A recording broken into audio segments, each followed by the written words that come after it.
मैं शुभम पालीवाल, आपका अपना एसपी सर, फिर एक बार आपका स्वागत करता हूं बेटा डाउटनेट। तो डाउटनेट में भौतिक विज्ञान में आज से शुरू करने वाले हम एक और धमाकेदार चैप्टर। हम आज से शुरुआत करने वाले हैं क्लास 12 के पहले चैप्टर, स्थिर विद्युतिकी चैप्टर है ना। तो ये क्लास 12 का पहला चैप्टर है। ये चैप्टर बिल्कुल बेसिक चैप्टर है और इस चैप्टर से ही हम आगे की कहानी को ज्यादा आसान बना सकते हैं। अच्छा, अब क्लास 12 से स्टार्ट करने का एक और मकसद है, क्योंकि हमारे साथ बहुत सारे ऐसे बच्चे भी जुड़े हुए हैं जिनका क्लास 12 बोर्ड रहेगा। तो अगर क्लास 12 बोर्ड रहेगा बेटा, तो इसके लिए क्लास 12 से पहले शुरू कर रहे हैं। अब सर इसमें क्लास 11 के भी कुछ कंसेप्ट काम आएंगे क्या? बिल्कुल, कुछ कंसेप्ट क्लास 11 के भी काम आएंगे, लेकिन वो बिल्कुल बेसिक से कंसेप्ट होंगे। जैसे बल क्या होता है, द्रव्यमान क्या होता है, त्वरण क्या होता है ना। तो मैं एक छोटी सी बात मानते हुए कि आप इस साल ही नीट का एग्जाम देना चाहते हो, आप कम से कम 10वीं कक्षा पास हो और आपने सदिश जो मैंने पढ़ाया था वो बढ़िया रूप से पढ़ा हुआ, ठीक है। तो अगर ये बेसिक सी चीजें हम मान के चलते हैं तो आप ये पूरी क्लासेस या आने वाली क्लासेस बढ़िया से समझ सकते हो और ये चैप्टर भी बढ़िया से समझ जाओ, ठीक है। यही चैप्टर है जिसमें क्लास 11 का थोड़ा बहुत एप्लीकेशन होता है। बाकी इसके बाद में क्लास 12 के जो चैप्टर्स है उसमें क्लास 11 का एप्लीकेशन थोड़ा और कम होते जाता है, ठीक है। तो हम लोग बढ़िया तरीके से सारी चीजें सीख सकते हैं, समझ सकते हैं। क्लियर है बेटा? चलो, तो स्थिर विद्युतिकी शुरू करते हैं। एनसीईआरटी के हिसाब से बात करें तो क्या है सर? एनसीईआरटी के हिसाब से बात करें तो क्लास 12 का ये पहला चैप्टर है जिसका नाम है विद्युत आवेश एवं क्षेत्र, है ना, इलेक्ट्रिक चार्जेस एंड फील्ड। तो ये इलेक्ट्रिक चार्जेस या विद्युत आवेश और क्षेत्र को ही हम स्थिर विद्युतिकी में पढ़ने वाले। एक्चुअल में हम स्थिर विद्युतिकी में क्या क्या पढ़ने वाले हैं उसके बारे में थोड़ी सी चर्चा करते हैं। और ये बिल्ली रानी बड़ी सयानी मेरे पीछे क्यों बैठी हुई है, इसका भी जवाब ढूंढने की कोशिश करेंगे ना कि सर ये बिल्ली के ऊपर इतने सारे पेपर के टुकड़े कैसे चिपक गए। हो सकता है कि कोई शैतान रहा हो तुम्हारे जैसा ही, उसने बिल्ली के ऊपर कोई एक कपड़ा घिसा हो, या बिल्ली ही खुद पूरे घर में घूमती घूमती पर्दों से टकराती टकराती उसकी पूरी जो चमड़ी थी या उसके जो पूरे बाल थे उनको आवेशित कर बैठी और उसके बाद में वो एक डस्टबिन में या एक ऐसे डब्बे में जा गिरी जिसमें छोटे छोटे पेपर के टुकड़े तोड़कर डाले या फाड़कर डाले गए थे। और इसका परिमाण क्या हुआ आप देख सकते हैं मेरे पीछे, ना, पूरी बिल्ली के शरीर पर कागज ही कागज चिपक चुके हैं। तो अब ये कैसे निकलेंगे ये भी हम समझेंगे और साथ ही साथ ये हुआ कैसे ये भी हम समझेंगे, ठीक है। चल, तो इस चैप्टर में भी हमें क्या क्या पढ़ना है? स्थिर विद्युतिकी चैप्टर की अगर हम बात करें तो हमें विद्युत आवेश पढ़ना है, साथ ही साथ हमें कूलम का नियम पढ़ना होगा। इसके अलावा हमें विद्युत क्षेत्र पढ़ना है। अच्छा सर, इसके बाद हमें विद्युत बल रेखा एवं विद्युत फ्लक्स पढ़ना है, साथ साथ गाउस का नियम और उसके अनुप्रयोग पढ़ना है। एनसीईआरटी के हिसाब से बात करें तो यहाँ पे आपका पहला चैप्टर खत्म हो जाता है। पहला चैप्टर खत्म हो जाता है कहने का मतलब क्या है सर? यहाँ पर एनसीईआरटी के हिसाब से यहाँ तक आप लोगों का पहला चैप्टर होता है, मतलब कौन सा? विद्युत आवेश एवं क्षेत्र। उसके बाद में आपका अगला चैप्टर शुरू होता है विद्युत विभव एवं संधारित्र, जिसमें संधारित्र भी दिए गए हैं। तो वो चैप्टर का भी कुछ अंश हम स्थिर विद्युतिकी में ही पढ़ेंगे, ठीक है। तो हम उसमें स्थिर विद्युत ऊर्जा की बातें करेंगे, विद्युत विभव की बातें करेंगे और उसके अंदर समविभव पृष्ठ, साथ ही साथ विद्युत द्विध्रुव, है ना। विद्युत द्विध्रुव एक्चुअल में क्या होता है? विद्युत द्विध्रुव का कुछ अंश, है ना। देखो यार, ये चैप्टर एनसीईआरटी में जिस हिसाब से दिया है, अलग अलग किताबों में जिस हिसाब से दिया है, वो टेक्निक अलग है और मेरे पढ़ाने की टेक्निक अलग है। क्यों? क्योंकि इसमें आपको ये जो टेक्निक है इससे बेस्ट तरीके से समझ में, ठीक है। तो अब यहाँ पे विद्युत द्विध्रुव जो है बेटा, विद्युत द्विध्रुव आपको अलग अलग जगहों पे अलग अलग तरीके से दिया हुआ है। जैसे विद्युत द्विध्रुव का कुछ अंश विद्युत क्षेत्र में समझाया गया है, कुछ अंश विद्युत विभव में समझाया गया है और तोड़ तोड़कर अनेकों जगहों पर। लेकिन उससे होता क्या है कि विद्युत द्विध्रुव इतना ज्यादा बेहतर तरीके से चमकता नहीं। तो मैं आपको सब कुछ पढ़ाने के बाद में विद्युत द्विध्रुव अलग से पढ़ाऊंगा, क्योंकि विद्युत द्विध्रुव सबसे इंपॉर्टेंट टॉपिक में से है इस चैप्टर के। तो उसके सारे फॉर्मूले आपको एक साथ एक जगह मिल जाएंगे। क्लियर है बेटा? तो ये हम सीक्वेंस रखने वाले इस चैप्टर। अब ये चैप्टर जो हमारा स्थिर विद्युत है, अगर मैं एनसीईआरटी के हिसाब से बात करूं या आप कोई सी किताब फॉलो कर रहे हो तो उसके हिसाब से बात करूं तो इसमें 1.5 चैप्टर कवर अप हो जाएंगे हमारे एनसीईआरटी के हिसाब से। फिर इसके हमने एक और चैप्टर बचता है, इसको हम बोलते हैं संधारित्र। तो जो संधारित्र चैप्टर है वो संधारित्र को मैं अलग से, मतलब वो संधारित्र वाला जो पोर्शन होगा, मतलब एनसीईआरटी के हिसाब से चैप्टर नंबर 2 का आधा पोर्शन, वो एक अलग चैप्टर बनाऊंगा मैं संधारित्र। अब वो अलग चैप्टर बनाने का कारण क्या है गुरुजी? वो चैप्टर अलग बनाने का बहुत इंपॉर्टेंट सी बात है ना। क्या कारण है कि एक्चुअल में वो चैप्टर जो है वो बेहतर तरीके से तब समझ में आता जब विद्युत धारा वगैरह पढ़ा हो, और वो चैप्टर की कहानी या उस पोर्शन की कहानी इन सबसे बिल्कुल अलग है। उसमें हमें परिपथ के सवाल करने होते हैं, वगैरह वगैरह बातें करनी होती है, ठीक है। तो वो हम बाद में कर रहे हैं। चलो अब हम आगे बढ़ते हैं, चैप्टर की शुरुआत करते हैं। आज हमें क्या पढ़ा? आज हम बिल्कुल बेसिक सी बात समझेंगे कि विद्युत आवेश होता क्या है ना। विद्युत आवेश से जुड़ी कुछ बेसिक सी चर्चाएं होंगी। इसके अलावा हम आवेश के प्रकार देखेंगे, पॉजिटिव, नेगेटिव, और आवेश के कुछ विशिष्ट गुणों पर चर्चा करना शुरू करें। बस इतना ही आज की क्लास में हमें करना है। मतलब हमें आवेश से जुड़े बहुत सारे छोटे छोटे से जो गुण होते हैं वो समझना होंगे।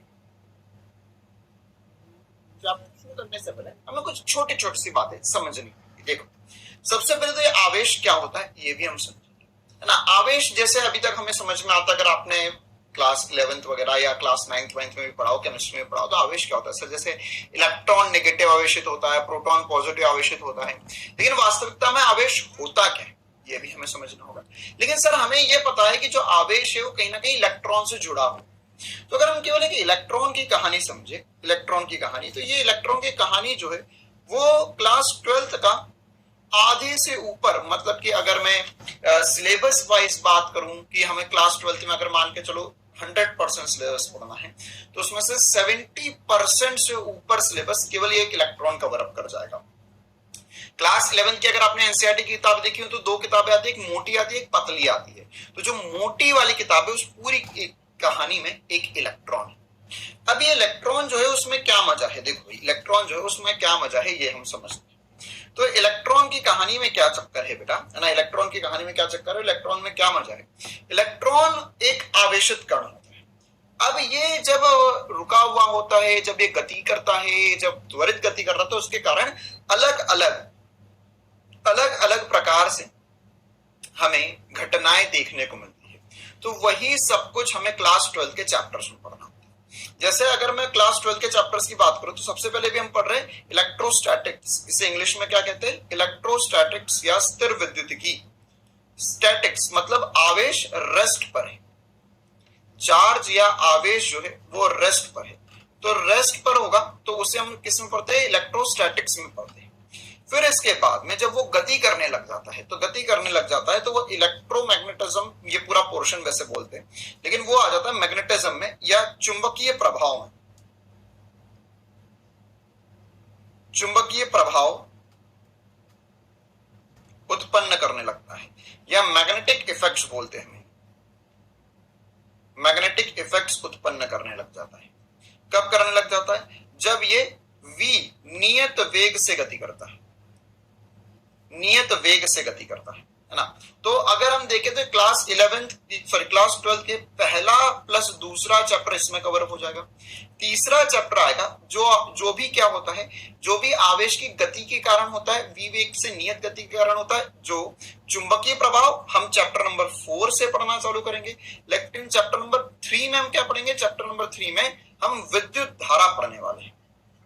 क्या पढ़ने वाले? विद्युत धारा या करंट इलेक्ट्रिसिटी पढ़ने वाले। करंट की बातें करेंगे ना हम, करंट, जोर का झटका धीरे से लगे, करंट की बातें करेंगे। फिर उसके बाद में हम चैप्टर नंबर 4 से मैग्नेटिज्म की बातें करेंगे, चुंबकीय प्रभाव की बातें करेंगे। फिर उसके बाद में जब ये चुंबकीय प्रभाव उत्पन्न करता है तो पहले तो देख क्या पढ़ेंगे, पहले धारा पढ़ लेंगे, विद्युत प्रभाव पूरा देखेंगे, फिर चुंबकीय प्रभाव देखेंगे, फिर विद्युत चुंबकीय प्रभाव देखेंगे कि जब चुंबकीय क्षेत्र में अगर एक आवेश गति करता है तो क्या होता है। या इसके अलावा हम ये देखने वाले हैं कि जब एक तार को चुंबकीय क्षेत्र में गति करवाया जाता है तो क्या होता है? विद्युत चुंबकीय प्रेरण होता है, वहां से विद्युत धारा को उत्पन्न किया जा सकता है। तो वो सब कुछ हम चैप्टर नंबर 5 में, ये 5 में एक छोटा सा चैप्टर रहेगा इसके साथ वाले, जिसमें हम पृथ्वी का चुंबकीय क्षेत्र वगैरह पढ़ेंगे। और चैप्टर नंबर 6 में हम प्रेरण की बातें करने वाले। इसकी बातें करेंगे, प्रेरण, विद्युत चुंबकीय प्रेरण की बातें करेंगे। फिर इसके बाद में 7वां जो चैप्टर रहेगा हमारा इसी सीक्वेंस में आगे, वो चैप्टर में पढ़ेंगे हम प्रत्यावर्ती धारा, है ना, जो हमारे घरों में आ रही है, जो अल्टरनेटिंग करंट आ रहा है। अभी तो इससे पहले जो हम धारा की बात करेंगे वो दिष्ट धारा रहेगी। और आखिरी में जब यह नियत त्वरण से गति करता है तो उत्पन्न करता है विद्युत चुंबकीय तरंगे, ईएम वेव्स। क्या लिखा हुआ है? ईएम वेव्स या विद्युत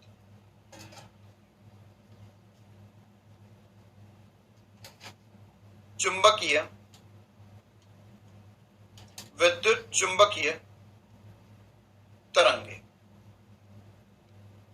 है ना। या ईएम क्या होता है? इलेक्ट्रोमैग्नेटिक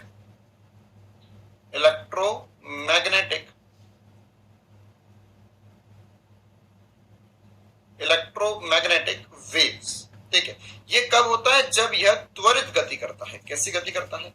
त्वरित गति करता है। कौन त्वरित गति करता है? आवेश। तो ये 3 चीजों पर ही हमारा क्लास 12 का आधे से ऊपर पोर्शन बेस्ड है। और ये थोड़ा सबसे, मतलब पूरे फिजिक्स में बात करें सबसे बड़े पोर्शन में से ये है। तो ये क्लास 11 और 12 मिलाकर तो मजा आने वाला है। पूरे आवेश की कहानी पढ़ेंगे हम, बढ़िया रूप से, जोरदार तरीके से पढ़ेंगे। तो क्या आप सभी लोग क्लास 12 में आवेश पर धमाका करने के लिए तैयार है? तो एक बार जल्दी से कमेंट्स में आग लगा दो भाई। अच्छा, पहली बात। दूसरी बात, कमेंट्स में तो आग लगेगी। इसके अलावा सर ये आता कितने नंबर का है? तो आप समझ लो यार, क्लास 12 का आधे से ऊपर पोर्शन है। क्लास 12 में कम से कम 20 से 22 सवाल जो है, 45 में से देखे तो 20 से 22 सवाल या उससे ऊपर सवाल ही हमें क्लास 12 से आते हैं, क्लास 12 के पोर्शन से। तो ये वाला जो पोर्शन है इसमें 10 से 12 सवाल, ये जो ऊपर चैप्टर्स लिखे हुए मैंने आपको सारे, ये सारे चैप्टर से 6 चैप्टर से 6-7 चैप्टर से, तो इसमें 10 से 12 सवाल आएंगे। मतलब हर चैप्टर से 2 से 3 सवाल। इसमें विद्युत धारा बहुत ज्यादा इंपॉर्टेंट, इससे 2 से 3 सवाल। चुंबकीय प्रभाव, ये भी काफी इंपॉर्टेंट, इससे भी 3 से 4 सवाल आते, 3 सवाल। क्लियर? चल, तो अभी हम शुरुआत करते हैं इलेक्ट्रोस्टैट से। इसके पहले, मतलब आज से अगर मैं 2018 की बात करता, 2017 की बात करता, तो सवाल नहीं आते थे, बहुत कम सवाल आते थे। लेकिन 2021 की बात करूं, 22 की बात करूं, 20 की बात करूं, तो आजकल एनटीए जो नीट का पेपर बना रहा है बेटा, वो पेपर भी यूनिफॉर्म बन रहा है। मतलब हर एक जगह से सवाल आ रहे हैं उसमें। जैसे 2022 का सब पेपर तो बहुत ही लाजवाब पेपर था। ऐसा कोई चैप्टर छूटा नहीं था जिससे सवाल ना हो, और बड़े यूनिफॉर्म सवाल थे। जिससे ज्यादा आने चाहिए उससे ज्यादा आए, जिससे कम आने चाहिए उससे कम आए। तो ये वाला चैप्टर जो है इससे सवाल कम आते, लेकिन 2 सवाल के करीब, 1 से 2 सवाल हम आसान मान सकते हैं इस चैप्टर। लेकिन ये चैप्टर बेसिक चैप्टर, ये चैप्टर समझ में आएगा तो इससे जुड़े और भी चैप्टर हमें समझ में आएंगे।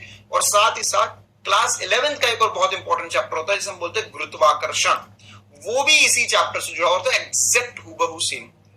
ठीक है, तो आप बोलो तो समय बचाने के लिए मैं बोर्ड पे एक बीच में लाइन खींच लूंगा, इधर गुरुत्वाकर्षण पढ़ा दूंगा, इधर विद्युत चुंबकीय स्थिर विद्युत की पढ़ा दूंगा। क्या बोलते हो, कर ले ऐसा? चलो नहीं करेंगे ना, चिंता मत करो, गुरुत्वाकर्षण अलग से पढ़ा देंगे। हाँ भाई, तो अब हम कहानी की शुरुआत करते हैं। विद्युत आवेश कहाँ होता है? तो सर अगर हम थोड़ी सी बात करें कि हमें पता है कि एक परमाणु की संरचना कैसे होती है। तो परमाणु के अंदर सर नाभिक होता है। नाभिक के अंदर प्रोटॉन प्लस न्यूट्रॉन होते हैं और उसके आसपास इलेक्ट्रॉन गति करते रहते हैं। उसके आसपास कौन गति करता रहता है? इलेक्ट्रॉन गति करते रहते हैं। अब अगर ये इलेक्ट्रॉन की बात करें हम, तो सर हमें पता है कि यहां पर आवेशित कण कौन कौन से होते हैं। आवेश किसके पास होता है? आवेश सर ई के पास होता है और पी के पास होता है। ई मतलब इलेक्ट्रॉन और पी मतलब प्रोटॉन। तो इलेक्ट्रॉन के पास आवेश होता है और प्रोटॉन के पास आवेश होता है। ठीक, अच्छा। लेकिन अगर हम बात करें कि किसी भी वस्तु को अगर मुझे आवेशित करना है, जैसे अगर मान के चलो मेरे पास एक कांच की रॉड है, इसे मुझे आवेशित करना है, या किसी भी वस्तु को आवेशित करना है, तो या हमारे पास तार है उसको आवेशित करना है, चालक उसे आवेशित करना है, तो उसके लिए हमें उस वस्तु में से इलेक्ट्रॉन निकालने पड़ सकते हैं या इलेक्ट्रॉन देने पड़ सकते हैं। इसके ऊपर भी हम चर्चा करेंगे। अब इलेक्ट्रॉन ही हम आदान प्रदान क्यों कर सकते हैं? क्योंकि इलेक्ट्रॉन जो है वो कहाँ है बेटा? इलेक्ट्रॉन जो है सर वो बाह्य ऑर्बिटल्स में घूम रहे, बाह्य कक्षाओं में घूम रहे। प्रोटॉन कहाँ है? प्रोटॉन नाभिक के अंदर बंधा हुआ है। तो प्रोटॉन को निकालना या प्रोटॉन को अंदर डालना बिल्कुल संभव नहीं है आसानी से। तो इसीलिए अभी जो हमने कहानी देखी वो हमने इलेक्ट्रॉन के ऊपर देखी, तो हम सारी चर्चा किसके ऊपर करते हैं, इलेक्ट्रॉन के ऊपर ही करते हैं। सबसे पहले ये भी फील होना चाहिए कि आगे जितना सारा हम पढ़ने जा रहे हैं इसमें इलेक्ट्रॉन ही क्यों, प्रोटॉन क्यों नहीं, क्योंकि आवेश तो दोनों के पास है, लेकिन प्रोटॉन कहां है, नाभिक के अंदर छुप कर बैठा हुआ है, वो न्यूट्रॉन से घिरा हुआ है, वहां पे बल बहुत ज्यादा है। जैसे हमने पढ़ा था ना कि सबसे अधिक जो प्रबल बल है वो कौन सा है, वह सल नाभिकीय बल है, प्रबल नाभिकीय बल है। तो प्रबल नाभिकीय बल किसको पकड़ के रखा हुआ है, न्यूट्रॉन और प्रोटॉन्स को। तो दुनिया में सबसे ज्यादा प्रबल बल, सबसे ज्यादा प्रबल बल, तो उसको वहां से निकालने के लिए सबसे ज्यादा हमें ऊर्जा की आवश्यकता पड़ेगी, प्रोटॉन को वहां से बहुत मुश्किल है निकालना, लेकिन इलेक्ट्रॉन आसानी से निकल जाते हैं। तो इलेक्ट्रॉन निकलेंगे तो उसकी वजह से वह परमाणु आवेशित हो जाएगा, जैसे आपने केमिस्ट्री में पढ़ा होता है, ये आयंस बन जाएंगे। ठीक है, हम यहाँ आयंस नहीं बनाएंगे, लेकिन फिर भी हमें ये बात समझ में आती है कि सर हम केवल इलेक्ट्रॉन का ही आदान प्रदान कर सकते हैं। क्लियर है, छोटी सी बात। चल, तो अब हमें पता चला कि सर इलेक्ट्रॉन होता है, इलेक्ट्रॉन के पास आवेश होता है, प्रोटॉन के पास भी आवेश होता है, लेकिन निकाल किसको सकते हैं, केवल इलेक्ट्रॉन। तो आवेश है क्या, आवेश क्या है, आवेश किसी भी पदार्थ का वह गुण है जिसके कारण पदार्थ में विद्युत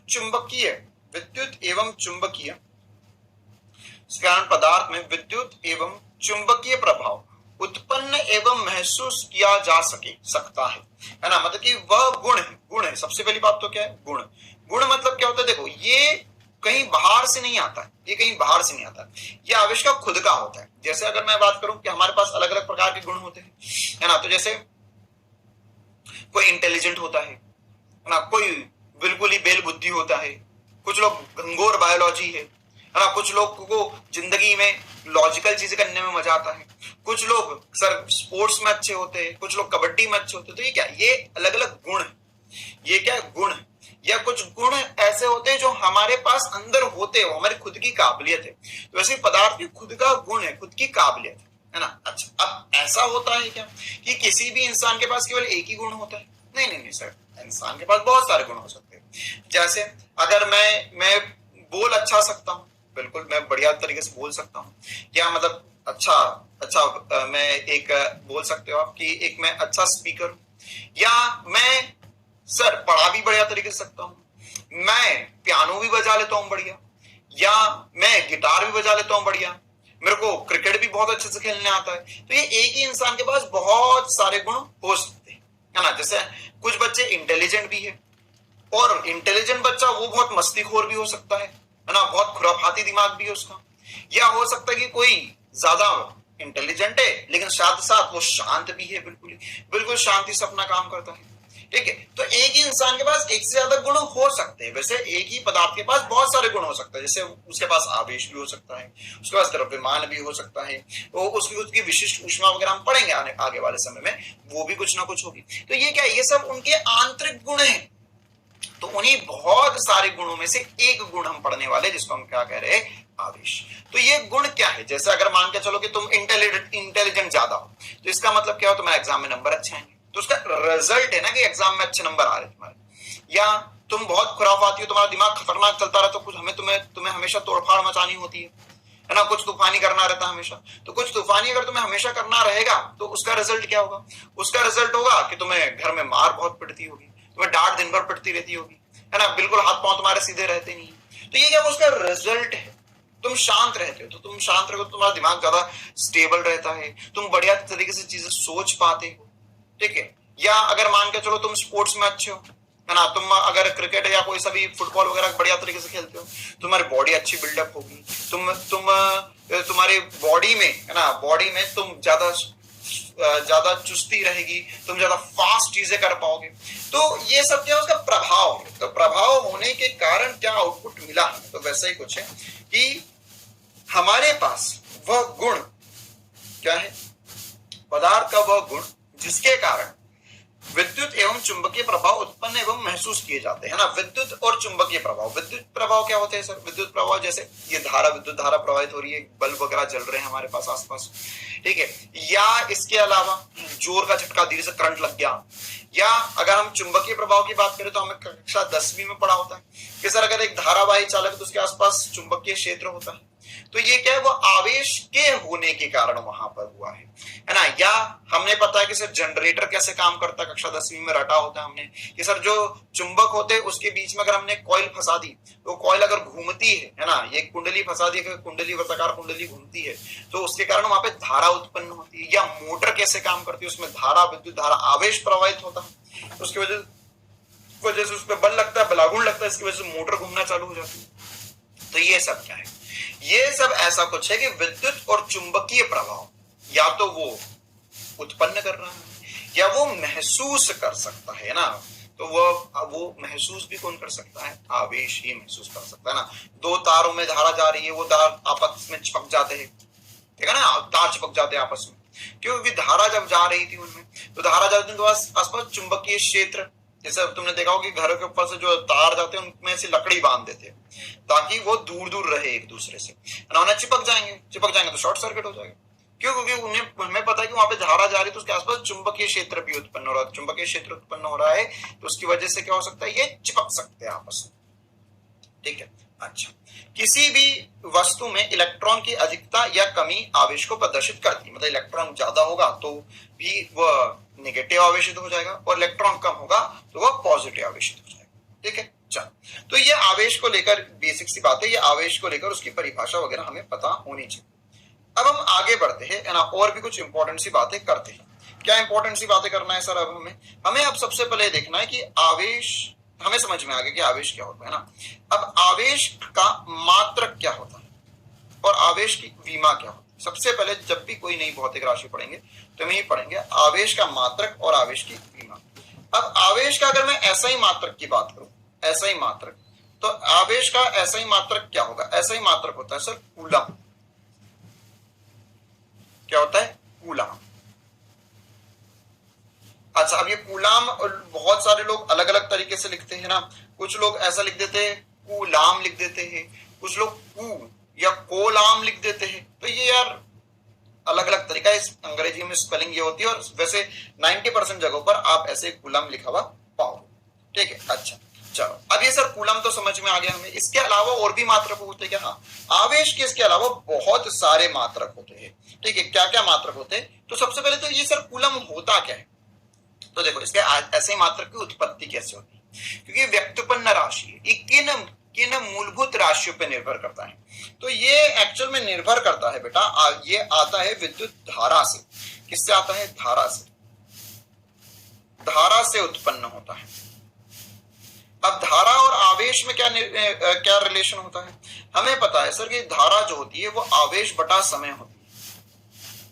धारा क्या होती है, आवेश बटा समय।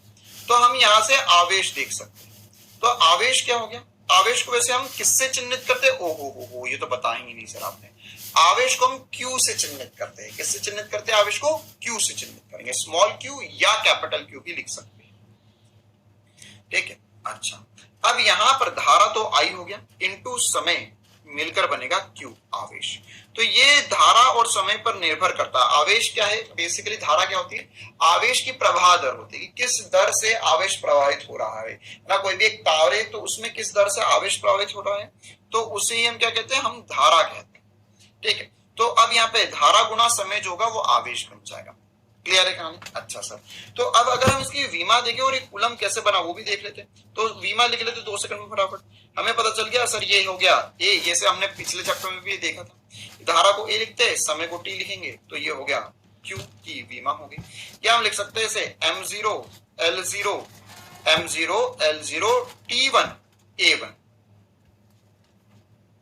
ये क्या आ गई, ये आवेश का, ये हमारे पास आवेश का मात्रक आ गया। अच्छा, अगर अब हम इस मात्रक के हिसाब से समझे, इस मात्रक के हिसाब से समझे, मतलब कि अगर मैं यहां पर देखूं कि सर आपने बताया कि ये सूत्र अनुसार अगर हम देखें तो हमें पता है सर कि जो धारा होता है उसका मात्रक एम्पियर होता है, एम्पियर इंटू सेकेंड। अच्छा यार, ये छोटी छोटी सी बातें मैं मान लू ना, वरना फिर इस साल तो नीट निकलना मुश्किल है, अगले साल फॉर्म भर देना, इस साल फॉर्म के पैसे बर्बाद मत करना। कौन कौन सी बात है कि धारा का मात्रक एम्पियर होता है, ठीक है, पैसा बचा लो, अभी भी इस साल पढ़ो, फिर अगले साल पढ़ो, फिर फॉर्म भरना। धारा का मात्रक एम्पियर होता है, इनटू सेकंड होता है, तो यह एम्पियर सेकंड कहलाया। ये क्या कहलाया? Ampere into second. और एम्पियर इनटू सेकंड ही क्या होता है? एम्पियर इनटू सेकंड ही को हम क्या बोलेंगे? कूलाम बोलेंगे। कूलाम मतलब बेसिकली कूलाम क्या है? कूलाम क्या है कि अगर कहीं पर भी एक कूलाम आवेश मतलब कि अगर एक एम्पियर धारा एक सेकंड में किसी भी तार में से निकल रही है तो उसे हम एक कूलाम आवेश कह सकते हैं। ठीक है, अब ये तो आगे की कहानी है, सब कुछ ये धारा वारा के ऊपर अब हम इतना डिस्कशन करना नहीं चाहते, बस हमें ये बताना था कि एम्पियर इनटू सेकंड लिख सकते हैं। अच्छा, अब हम आगे बढ़ते हैं, है ना, हम आगे बढ़ते हैं और हम इसके अलावा और भी कुछ इंपॉर्टेंट सी चर्चाएं करते हैं। कैसी चर्चाएं? अब हम बात करने वाले हैं कि इसके अन्य मात्रक और क्या क्या हो सकते हैं ना। ये तो ऐसा ही मात्रक के ऊपर बात हुई। अब अन्य मात्रक, इसके बहुत सारे अन्य मात्रक संभव है। इसके अन्य मात्रक और क्या क्या हो सकते हैं? जैसे ये एम्पियर सेकंड को हम क्या लिख सकते हैं? इसको लिख सकते हैं एम्पियर आर लिख सकते हैं। ये क्या लिखा हुआ है? आर। आर मतलब घंटा। क्या? एम्पियर घंटा मतलब कि एक घंटे में कितना आवेश प्रवाहित हो सकता है। ठीक है, इसे एम्पियर आर लिख सकते हैं। या अच्छा, साथ साथ में मैं कन्वर्जन बता ही देता हूं। एक एम्पियर घंटा लिखोगे तो कितना हो जाएगा? एक एम्पियर घंटा जो हो जाएगा वो हो जाएगा एक एम्पियर इंटू 3600 सेकेंड। ये मेरे पीछे तो नहीं जा रहे थे? तो नहीं जा रहा होगा। चलो, तो यहां पर ये हो जाएगा 3600 एम्पियर सेकंड। और एम्पियर सेकंड क्या है? एम्पियर सेकंड क्या है? एम्पियर सेकंड ही कूलम है, तो 3600 कूलाम के बराबर हो गया। तो ये एक और बहुत इंपॉर्टेंट सी बात पता चल गई कि एक एम्पियर घंटा जो होता है, एक एम्पियर घंटा जो होता है वो 3600 कूलाम के बराबर होता है। क्लियर? अच्छा चलो, और अन्य मात्रक, अभी बहुत सारे अन्य मात्रकों पर चर्चा होंगी यार इसके, है ना।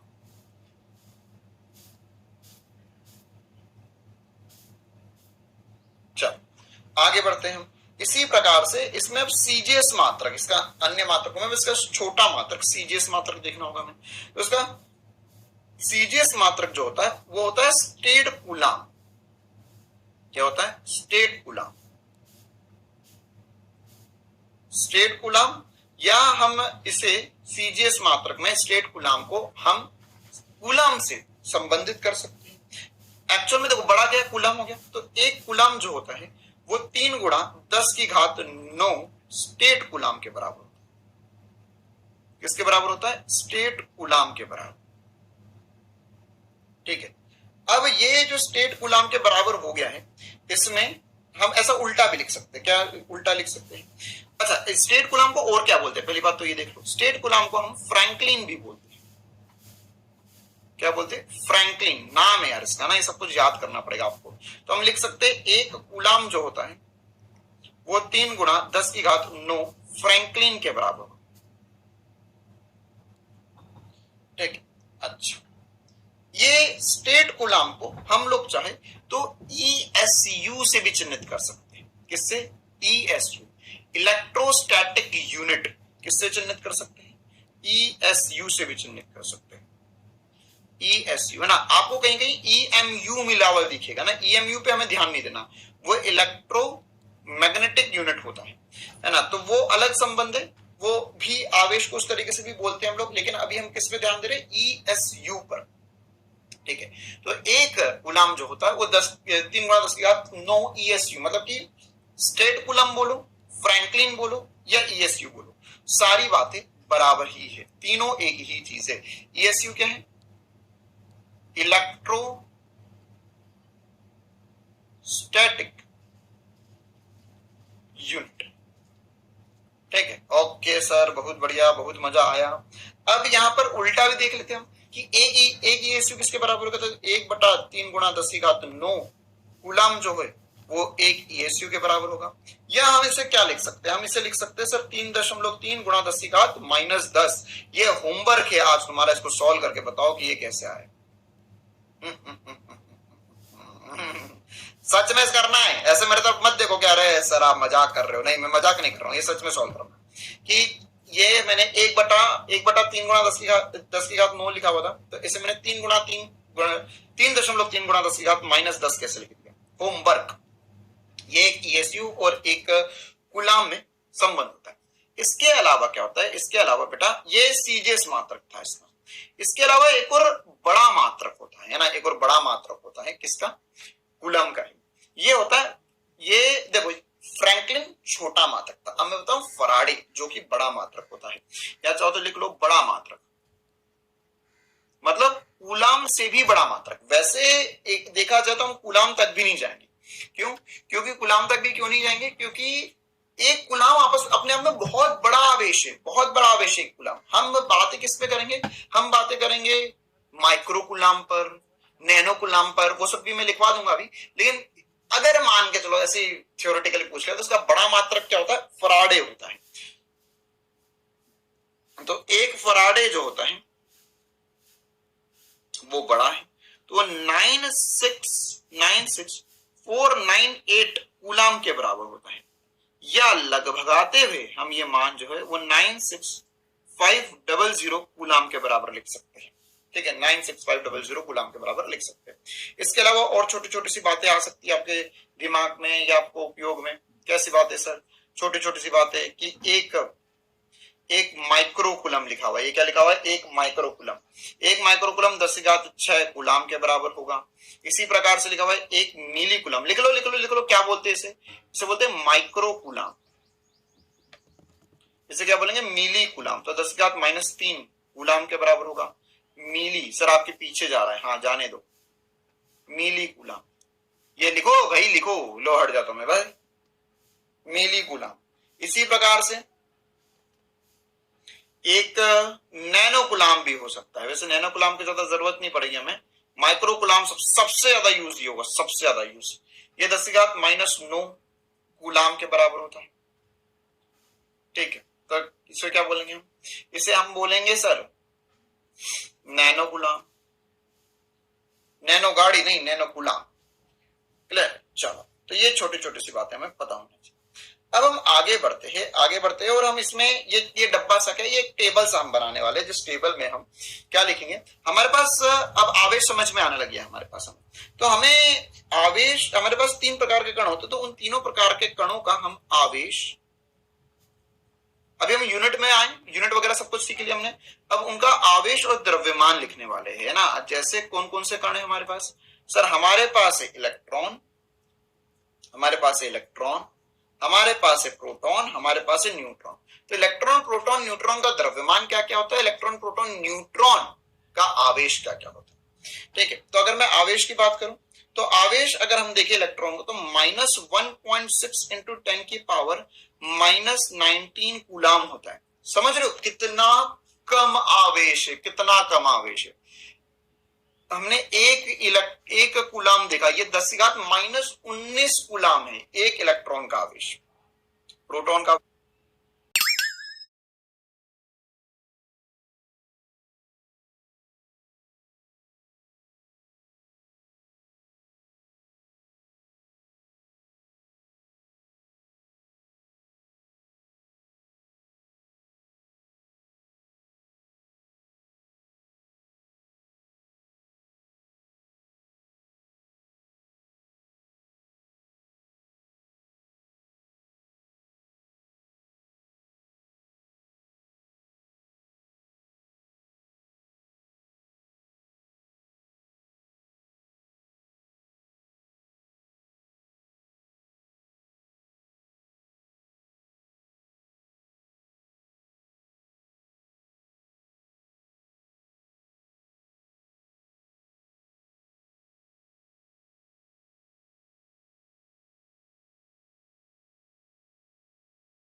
विशिष्ट आवेश होता है कि अगर हमारे पास कोई भी वस्तु आवेशित है, तो इसके इकाई द्रव्यमान में आवेश कैसे परिभाषित करते हैं हम इसे? इकाई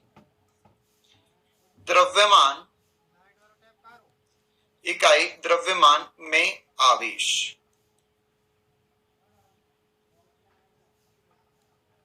ठीक है, इकाई द्रव्यमान में आवेश। तो इकाई द्रव्यमान में आवेश क्या होता है? इसे हम बोलते हैं विशिष्ट आवेश। ठीक है, अच्छा, अब विशिष्ट आवेश अगर हम देखें तो क्या सर किसी भी वस्तु का विशिष्ट आवेश कैसे लिख सकते हैं? यहाँ आओ, इसे अंग्रेजी में बोलते हैं स्पेसिफिक चार्ज, है ना। और इसे हम लिखते हैं आवेश बटा द्रव्यमान, है ना। कितना द्रव्यमान है इकाई, सॉरी कितना आवेश है इकाई द्रव्यमान में।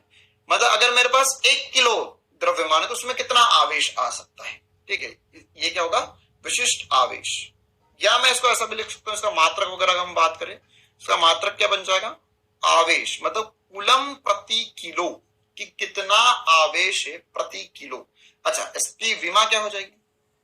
इसलिए मैं बोल रहा था, इसलिए मैंने तुम्हें वहां पे समय व्यर्थ नहीं करवाया तुम्हें कि हर एक चीज की विमा में लिख के बताऊं, कि पूरे फिजिक्स में मैं यही करने वाला हूं, हर एक की विमा वगैरह बताऊंगा। तो हो जाएगा ए टी बटे में एम, या हम चाहे तो इसे क्या लिख सकते हैं? M1 L0 T1 A1, ये इसकी विमा आ गई। ठीक है, चलो अब जैसे एग्जांपल के तौर पे हम कर लेते हैं कि सर हमारे पास इलेक्ट्रॉन प्रोटॉन का विशिष्ट आवेश क्या है? दो ही चीज है, एक इलेक्ट्रॉन है एक प्रोटॉन है हमारे पास। ठीक है, तो अगर हम इलेक्ट्रॉन या प्रोटॉन से शुरुआत कर देते हैं, फॉर प्रोटॉन विशिष्ट आवेश कितनी होंगी? तो इसके लिए हम लिख देते हैं प्रोटॉन का आवेश कितना पढ़ा दिया हमने, 1.6 into 10 की पावर -19, 1.6 into 10 की पावर -19। और अभी कैलकुलेशन ज्यादा आसान बनाने के लिए मैं इसे वैसे 9.66 लिखना चाहिए मुझे, लेकिन 1.66 लिखना चाहिए, लेकिन 1.6 लिख के ही काम चला रहा हूं ताकि हमारा कैलकुलेशन जल्दी हो जाए और आसानी से हो जाए। तो ये -27 आ जाएगा, ये कट गया यहां से। तो प्रोटॉन का विशिष्ट आवेश जो है वो लगभग 10 की घात, तो -19 ऊपर है, -27 नीचे, तो ऊपर 10 की घात 8 बचेगा कूलम प्रति किलो। मतलब कि अगर मेरे पास 1 किलो प्रोटॉन है तो उसमें 10 की घात 8 कूलम आवेश आ जाए। ठीक है, वैसे एग्जैक्ट मान लिखना चाहो तो आप ये भी लिख सकते हो, लगभग 9.6 आता है। अगर नीचे मैंने 1.67 लिखा होता है यहाँ पर, तो ये 9.6 इंटू 10 की पावर 7 कूलम प्रति किलो आ जाता। वैसे हम लगभग 10 की पावर 8 कूलम प्रति सेकंड बोल सकते हैं।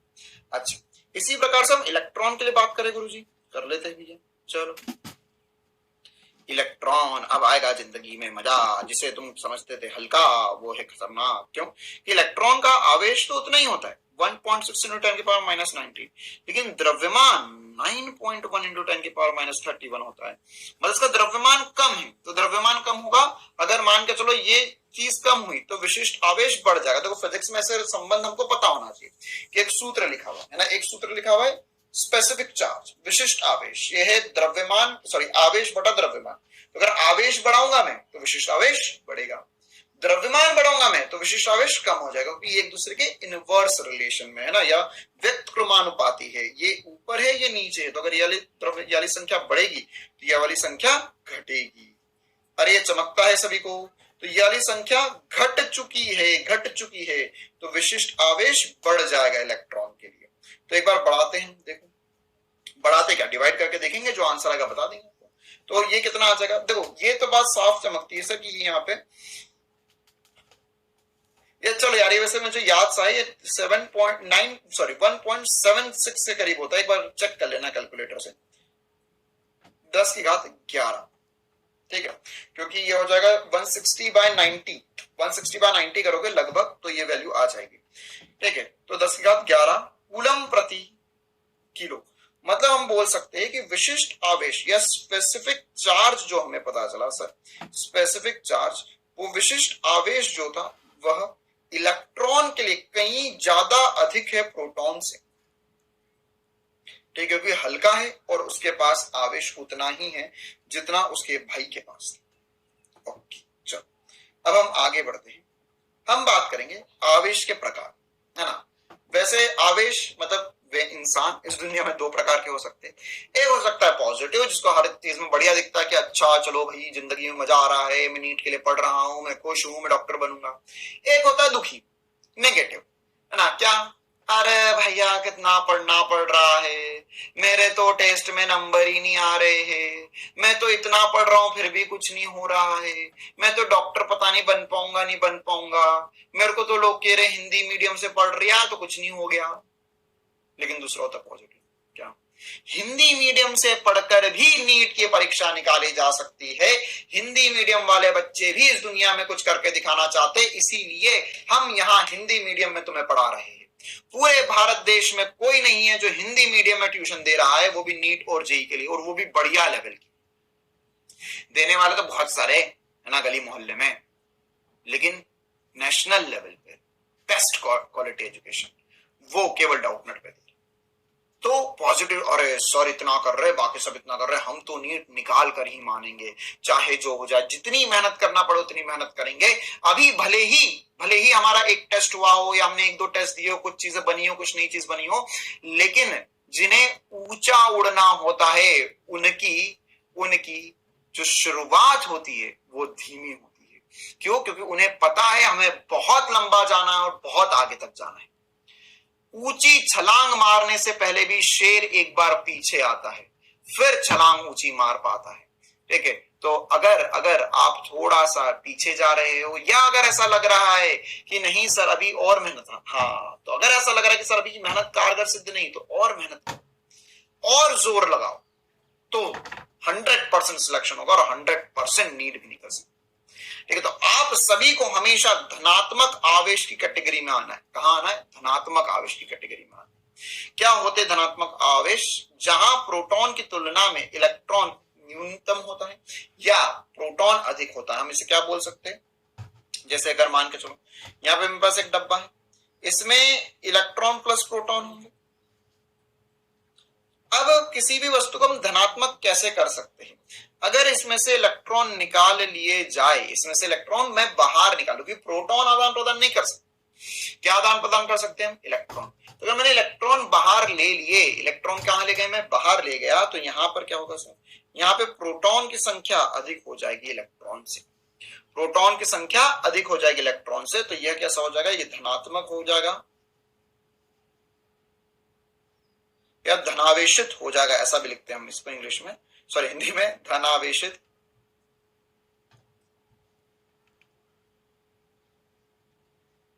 धनावेशित होगा।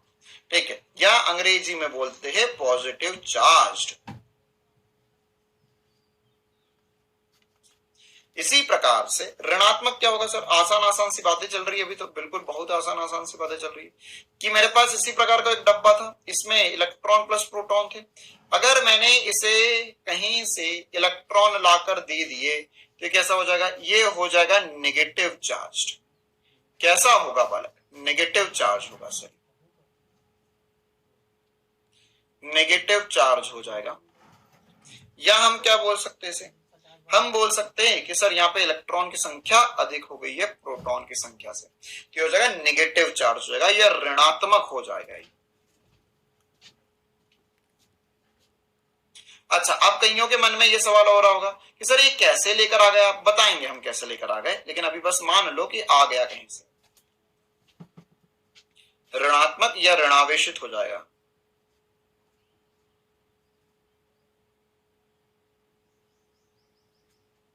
ठीक है, चलो भाई बहुत बढ़िया सर, बहुत मजा आया। ये बिल्कुल ही बेसिक सी आपने बातें करके हमें खुश कर दिया, है ना। वैसे ये इतनी बेसिक सी बातें तो कहीं नहीं बताई जाती, सब लोग सीधे आवेश पर आ जाते हैं, आवेश के गुणों पर आ जाते हैं, लेकिन फिर भी मैंने बिल्कुल बेसिक सी बातें बता दी कि आवेश कैसे हो सकता है, क्या हो सकती है कहानी। अच्छा, इसके अलावा ऐसा भी तो हो सकता है कि सर यदि वस्तु में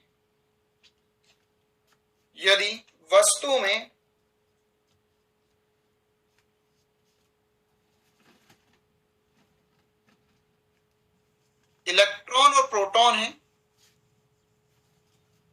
इलेक्ट्रॉन और प्रोटॉन बराबर है, तो इसे क्या बोलते हैं हम? इस पर आवेश शून्य है।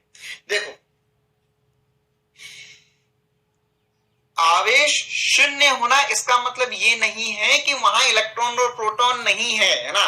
बहुत बार क्या होता है, बच्चे से कंफ्यूज हो जाते हैं कि सर इस पे तो आवेश शून्य है, तो आवेश शून्य है मतलब क्या हुआ? आवेश शून्य मतलब इसके पास इलेक्ट्रॉन प्रोटॉन नहीं है। अरे मूर्ख, ऐसा नहीं है। अगर आवेश शून्य है इसका मतलब इलेक्ट्रॉन प्रोटॉन नहीं, ऐसा नहीं। आवेश शून्य है इसका मतलब ये हुआ इलेक्ट्रॉन और प्रोटॉन की संख्या बराबर है। तो इस पर कुल आवेश हम हमेशा देखेंगे। हम कभी भी वस्तु पे आवेश नहीं देखते। अगर मैं आवेश बोल रहा हूं, मेरे शब्दों में गहराई है, मेरे शब्दों में लिखा हुआ वो कुल आवेश है। ठीक है, तो कुल आवेश जो होगा वो क्या हो जाएगा सर? कुल आवेश शून्य हो जाएगा। क्या हम इसे क्या बोलते हैं? इसे हम बोलते हैं उदासीन।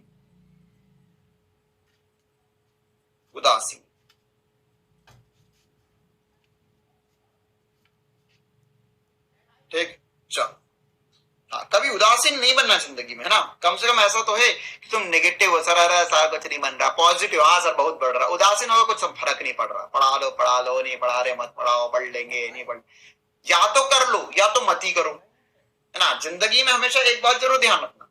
क्या बहुत बार क्या होता है, बच्चे से पढ़ते रहते हैं, फिर मन में ख्याल आता पढ़ते पढ़ते, सर मैं पढ़ रहा हूँ, मैं डॉक्टर बन जाऊंगा तो क्या होगा, अगर मेरा डॉक्टर में सिलेक्शन हो गया तो मैं गाड़ी खरीद लूंगा, है ना। सर अगर नहीं हो पाया तो वो तो मुझे छोड़कर चली जाएगी, क्या होगा मेरे। ये ख्याल चल रहे मन में। ये ख्याल सबके आते हैं, सबके आते हैं। लेकिन चक्कर यही है कि जो लोग इन ख्यालों पे काबू कर, है ना, 100% निष्ठा के साथ चलते गए, अरे नहीं सर पढ़ना है मतलब पढ़ना है। ठीक है, तो जिंदगी में एक चीज हमेशा ध्यान रखना, क्या, या तो पढ़ना है तो पढ़ लो, या कॉपी किताब बंद करके ऐसा लेट जाओ। हाय हाय हाय हाय, अब हम सोचते हैं हमें क्या क्या करना है जिंदगी में आगे, है ना। या तो सोच लो बैठ के या पढ़ लो। ठीक है, कुछ एक बात है, पढ़ते वक्त ऐसा होगा, दिमाग तो घुमाएगा तुम्हें, लेकिन तुम्हें घूमना नहीं।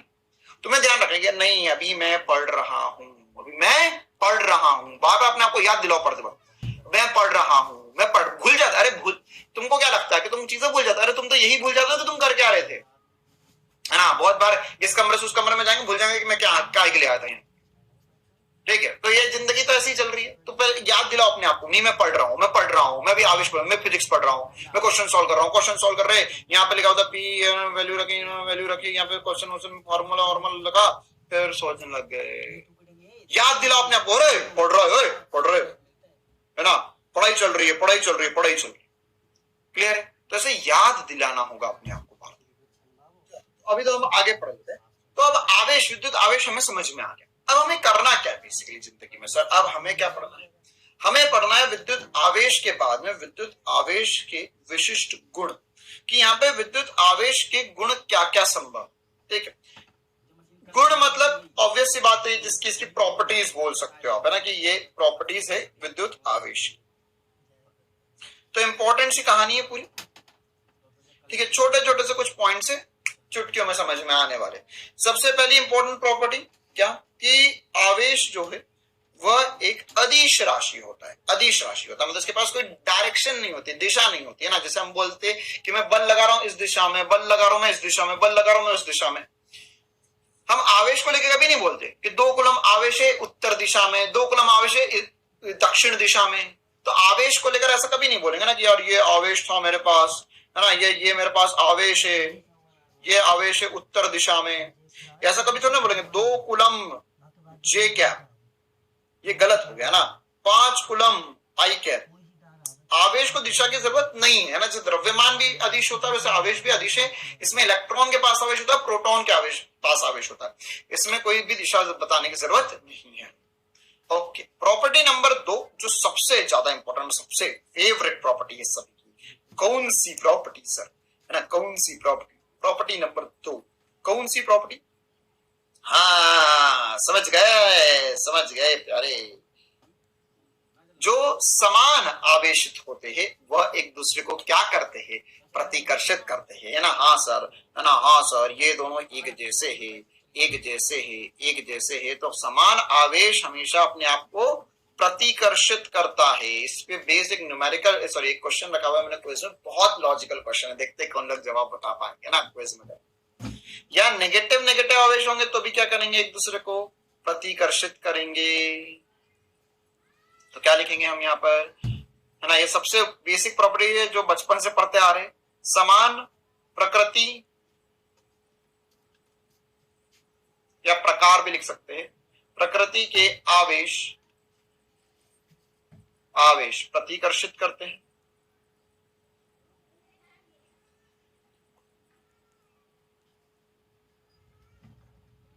प्रतिकर्षित करते हैं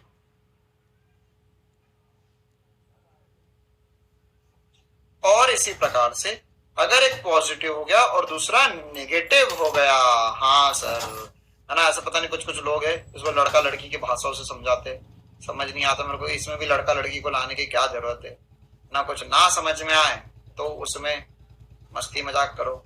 चिंटू और मुन्नी एक दूसरे को आकर्षित करेंगे और मुन्नी और बबली एक दूसरे को प्रतिकर्षित करेंगे, चुन्नू और मुन्नू एक दूसरे को प्रतिकर्षित करेंगे। दोनों कैसे है, नेगेटिव आवेशित है, समान सोच वाले है ना। ओके बहुत बढ़िया सर, बहुत मजा आया। चलो देखो यहाँ पे क्या लिखेंगे, ये समान प्रकृति हो गया और यहाँ पर असमान प्रकृति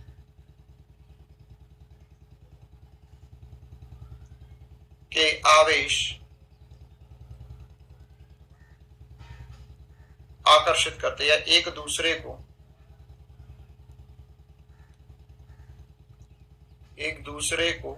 आकर्षित करते हैं।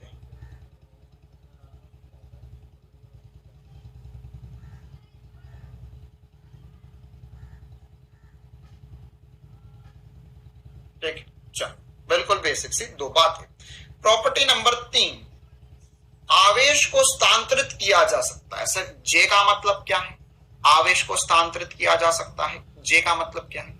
जे का मतलब यह है बेटा कि आवेश को हम एक स्थान से दूसरे स्थान पर ले जा सकते हैं। ओके सर, मतलब देख अगर मान के चलो हमारे पास यहां पर एक वस्तु है जिस पर मेरे पास है +2 कूलम आवेश। ठीक, कैसे आया होगा, इससे कुछ इलेक्ट्रॉन निकाल लिए होंगे तो +2 कूलम आ गया। एक वस्तु है जिसके पास है +4 कूलम आवेश। तो अगर मैंने इसे 1 कूलम आवेश दे दिया तो इसके पास कितना बचा, +3, और इसके पास भी कितना हो गया, +3 कूलम आवेश। तो मतलब क्या हुआ, एक वस्तु से निकालकर मैं दूसरी वस्तु पे आवेश ले जा सकता हूं। आवेश में कोई दिक्कत वाली बात नहीं है, हम आसानी से स्थानांतरित कर सकते हैं आवेश को एक स्थान से दूसरे स्थान पर। ठीक है, क्यों? क्योंकि बेसिकली आवेश किससे आ रहा है, इलेक्ट्रॉन से आ रहा है ना। इसके और भी एग्जांपल, जैसे अगर मान के चलो हमने ये आपने बचपन में जरूर किया होगा, वैसे अभी हम यहाँ पर आवेशन की विधियों में पढ़ेंगे भी कि अगर हमारे पास कंगा होता था या स्केल है तो स्केल को हमने ऐसा बालों से घिसा तो छोटे छोटे पेपर के टुकड़े उसकी तरफ लाएंगे तो अट्रैक्ट होंगे, आकर्षित हो जाएंगे, वो आकर्षित हो जाएंगे। तो कैसे आकर्षित होंगे, वो सब कुछ एक्चुअल में किसकी वजह से हो रहा है, वह आवेश के स्थानांतरण की वजह से हो रहा है। कि जब आपने कंगे को या मान के चलो आपने प्लास्टिक के स्केल को अपने सूखे बालों से घिसा, तो सूखे बालों से घिसने के कारण क्या होगा, बाल और कंगे दोनों आवेशित हो जाएंगे, एक वस्तु से दूसरी वस्तु पे इलेक्ट्रॉन चले जाएंगे, ठीक है। अब जब इलेक्ट्रॉन चले जाएंगे तो अब आप वो आवेशित वस्तु से जब पेपर के पास ले जाओगे तो वह पेपर उसकी तरफ आकर्षित होंगे। क्लियर है कहानी? चलो, तो ये बिल्कुल आसान सी बात है। Point number 3। अगले पॉइंट की तरफ जाते हैं, पॉइंट नंबर 4। पॉइंट नंबर 4 क्या है बेटा, कि हमारे पास आवेश का, जो कि आवेश कैसी राशि है, आवेश अदिश राशि है। तो आवेश का या आवेश अदिश गुणनफल, अदिश योग के नियम का पालन करता है।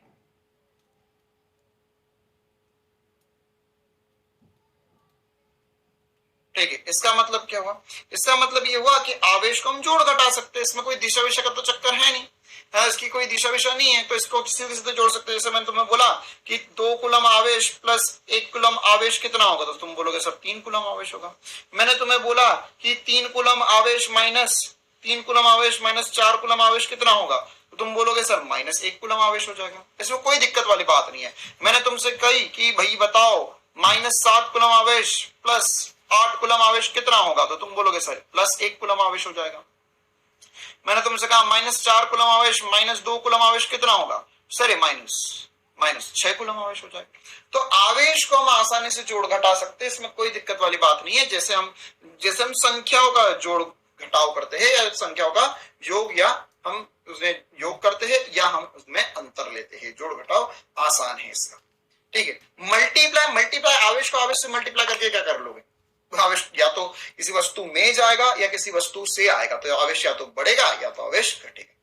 क्लियर? चल, तो ये बिल्कुल छोटी छोटी सी बातें चल रही है यहाँ पे, तो आज तो सर बहुत मजा आ रहा है। आवेश सदैव द्रव्यमान के साथ संबंध होता है। हाँ, ये एक और इंपॉर्टेंट सी बात है क्या, कि अगर कहीं पर वस्तु पे द्रव्यमान है या आवेश है ना, तो द्रव्यमान और आवेश दो चीजें, पहले एक बार हम समझते दोनों।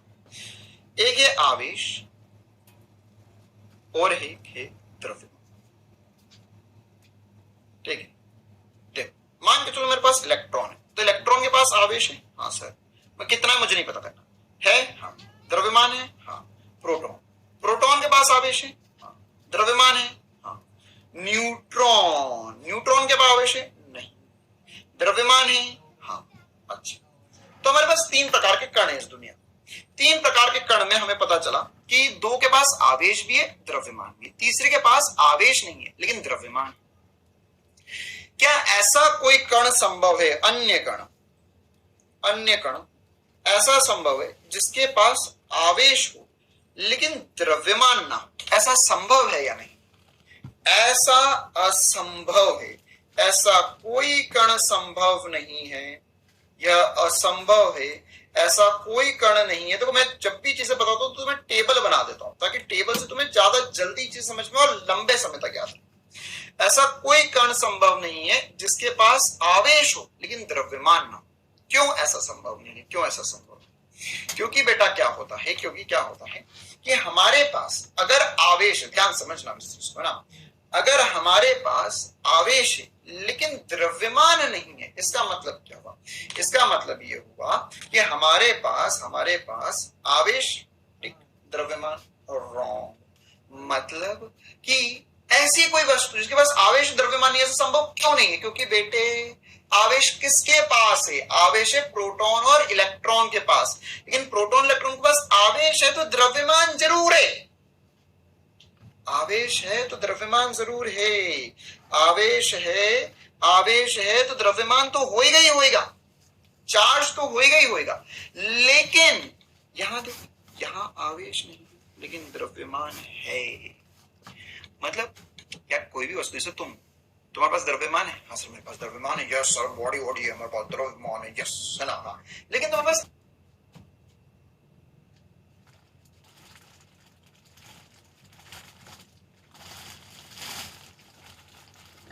अगर कहीं पर आवेश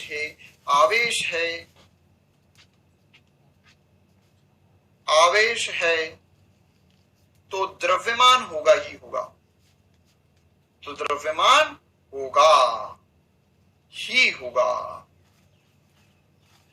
बिना द्रव्यमान के आवेश संभव नहीं है। ऐसे घुमा घुमा के शब्द लिख सकते हैं कि बिन या बिना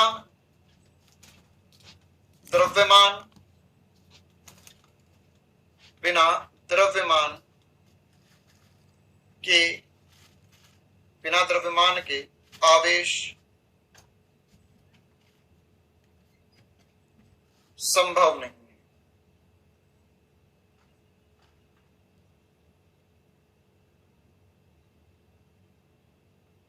ठीक है, लेकिन उल्टा कि द्रव्यमान हो, ये कुछ इंपॉर्टेंट से पॉइंट्स है यार, है ना। यही आपको सवाल में घूमते हुए दिखाई देते, फिर बोलते बच्चे के थ्योरेटिकल सवाल क्यों नहीं बनते? इसलिए नहीं बनते कि तुम छोटे छोटे पॉइंट्स पे ध्यान ही नहीं दे रहे हो।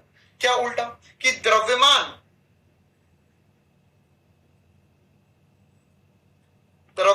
हो तो आवेश हो भी सकता है और नहीं भी हो सकता है। आवेश हो भी सकता है,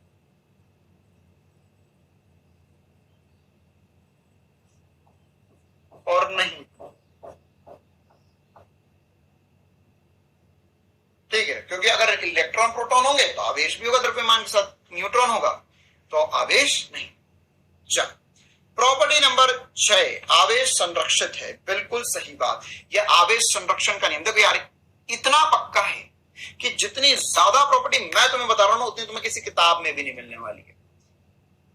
आवेश संरक्षित है, इसका मतलब क्या हुआ? आवेश संरक्षित है, इसका मतलब क्या हुआ?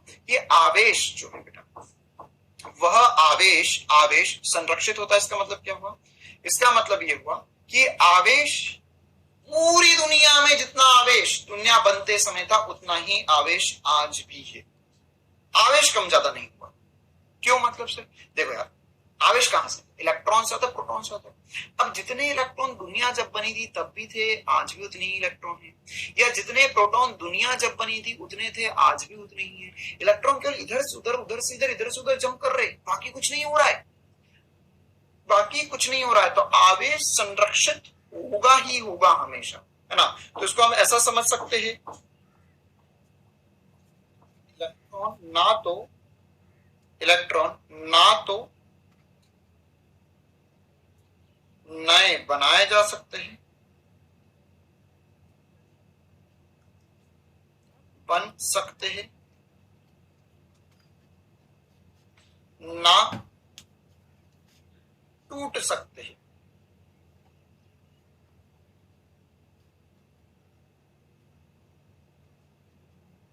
ठीक है, चल, तो ये एक और इंपॉर्टेंट से प्रॉपर्टी जो हमें पता होनी चाहिए। ओके, हम आगे बढ़ते हैं प्रॉपर्टी नंबर 7 की तरफ। आवेश अपरिवर्तनीय राशि है। अपरिवर्तनीय राशि मतलब क्या होता है? देखो, हमारे पास कुछ ऐसी भौतिक राशियां हैं जो द्रव्यमान पर निर्भर करती है। अच्छा सर, कुछ ऐसी भौतिक राशियां जो द्रव्यमान पर निर्भर करती है। ओके, द्रव्यमान है, अच्छा, लेकिन द्रव्यमान खुद जो है वो भी तो एक भौतिक राशि है, और वो खुद जो है बेटा, वो निर्भर करता है, किस पर निर्भर कर रहा है? द्रव्यमान खुद द्रव्यमान खुद जो है वो निर्भर कर रहा है वेग पर। क्या बात कर रहे हो सर? हाँ देखो, द्रव्यमान जो होता है बेटा, वो लिखा जाता है m equals to m not under root 1 by v square by c square. Einstein relativistic equation हम बोलते हैं।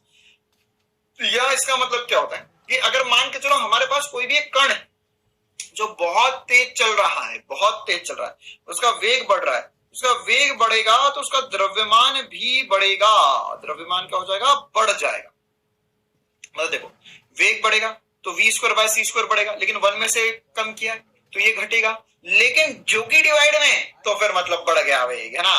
तो इसका मतलब क्या हुआ कि यहां पर, अरे सर क्या कर दिया, मेरे को तो समझ नहीं आ रही। यहाँ पे लिखा हुआ है v स्क्वायर बटा c स्क्वायर, तो अगर आप v बढ़ा रहे हो तो v स्क्वायर बटा c स्क्वायर पूरा बढ़ रहा है। लेकिन बेटा अगर किसी भी संख्या को 1 में से घटाएंगे तो ये पूरा अब कम हो रहा है। क्यों कम हो रहा है? क्योंकि देख, अगर यहाँ पे मान के लिखो, ये लिखा होता, मान के चलो ये लिखा हुआ था 1 माइनस 3 बटा 5, यहां मैं लिख रहा हूं 1 माइनस 4 बटा 5, तो ये कितना आएगा सर? सर अगर मैंने ये वाली संख्या बढ़ा दी तो ओवरऑल चीज जो घट गई, क्यों? क्योंकि ये 2 बटा 5 होगा, ये 1 बटा 5 होगा, तो घट गया है ओवरऑल।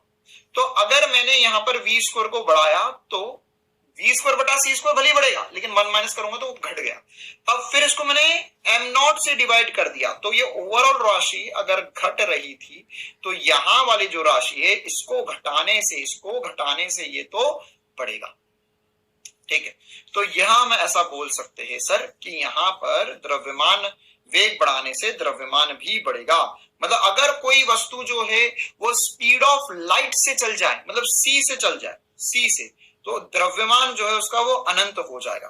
द्रव्यमान क्या हो जाएगा? अनंत हो जाएगा। मतलब क्या हुआ इसका? इसका मतलब ये हुआ बेटा कि अगर मान के चलो किसी का वेग c के बराबर हो गया, द्रव्यमान किसके बराबर हो गया? c के बराबर हो गया, तो ये v की जगह c लिख देंगे, तो c बटा c 1 माइनस 1 0, तो m नॉट बटा m जो हो जाए, m नॉट बटा 0 हो गया तो अनंत हो गया, मतलब द्रव्यमान अनंत हो गया उस वस्तु का। लेकिन अब स्पीड ऑफ लाइट से चलना तो किसी के लिए भी संभव नहीं है ना। लेकिन अब हमारे पास क्या कोई ऐसे करने जो इतना ज्यादा वेग से चल भी सकते? बिल्कुल सर, हम भी तेज भागेंगे तो हमारा द्रव्यमान, सर मैं पतला हूं, सर मैं तेज भागू तो मेरा द्रव्यमान ज्यादा आ जाएगा। नहीं मूर्ख बालक, स्पीड ऑफ लाइट जो होती है वो c की वैल्यू होती है 3 × 10⁸ मीटर प्रति सेकंड। तो मैक्स टू मैक्स कितना तेज, अगर तुम एक बुलेट ट्रेन में भी बैठ जाओ तो तुम चल सकते हो 300-400 मीटर प्रति सेकंड। वो है 10 के आगे 8, वो है 10 के 1 के आगे 8 जीरो, तुम लगा रहे हो 4 के आगे 2 जीरो, तो 2 जीरो और 8 जीरो में जमीन और आसमान का फर्क है ना भैया। और उसका वर्ग है नीचे सी स्क्वायर का वर्ग है, मतलब 10 के 16 जीरो, मतलब अगर तुम 10 के 4, 10 के 5, मतलब तुम अगर चल सको 10,000 मीटर प्रति सेकंड से, तब जाके कुछ थोड़ा बहुत फर्क आया। हम नहीं चल सकते, लेकिन इलेक्ट्रॉन प्रोटॉन जरूर इतनी चाल से चल सकते हैं ना। वो चल सकते हैं c/2 से, या वो चल सकते हैं प्रकाश के वेग से 1/4 वेग पर, या उसके 10 के 8 तो 10 के 6-7 मीटर प्रति सेकंड उनका वेग हो सकता है।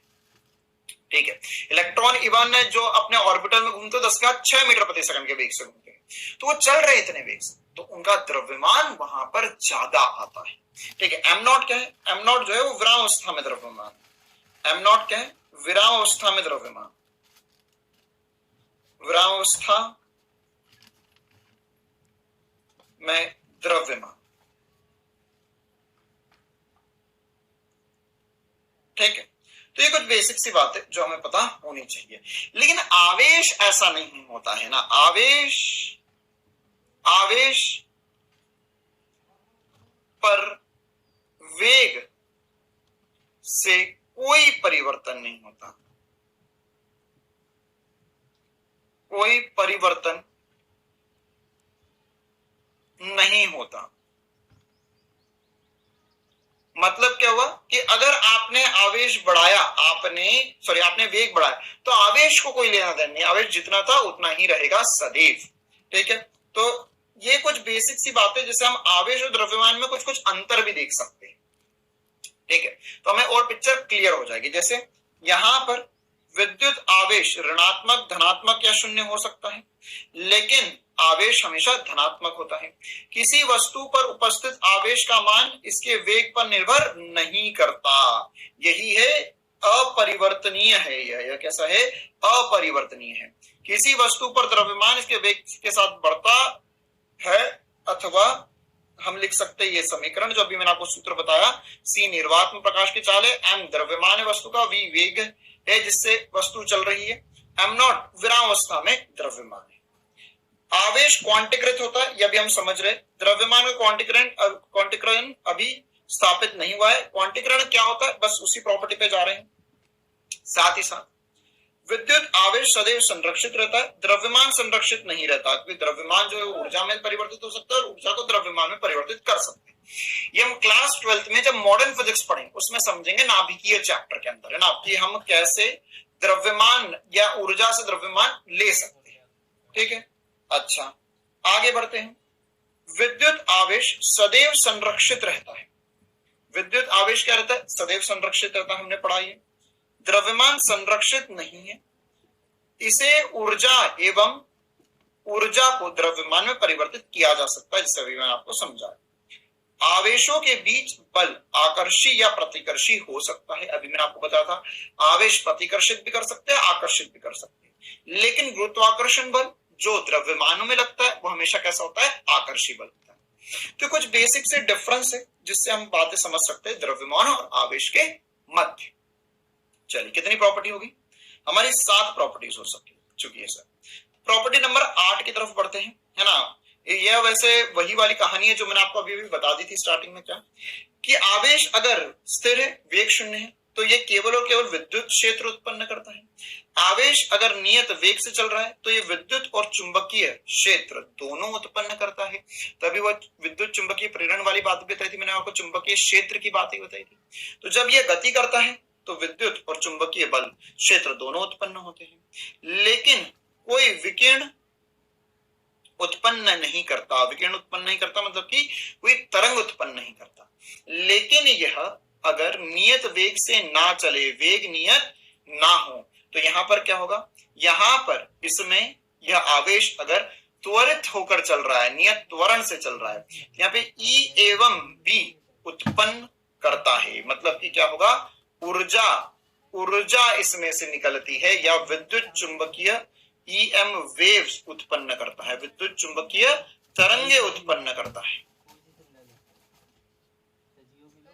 क्लियर है कहानी? तो ये इसमें कुछ 8 इंपॉर्टेंट सी प्रॉपर्टीज। अब हम जा रहे प्रॉपर्टी नंबर 9 की तरफ, जो सबसे ज्यादा इंपॉर्टेंट है, जो मैंने आपके आखिरी के लिए बचा कर रखा था, जिसे कहते हैं आवेश का क्वांटीकरण। क्या कहते हैं? आवेश का क्वांटीकरण। सबसे बड़ी प्रॉपर्टी भी यही है और सबसे इंपॉर्टेंट प्रॉपर्टी भी यही है।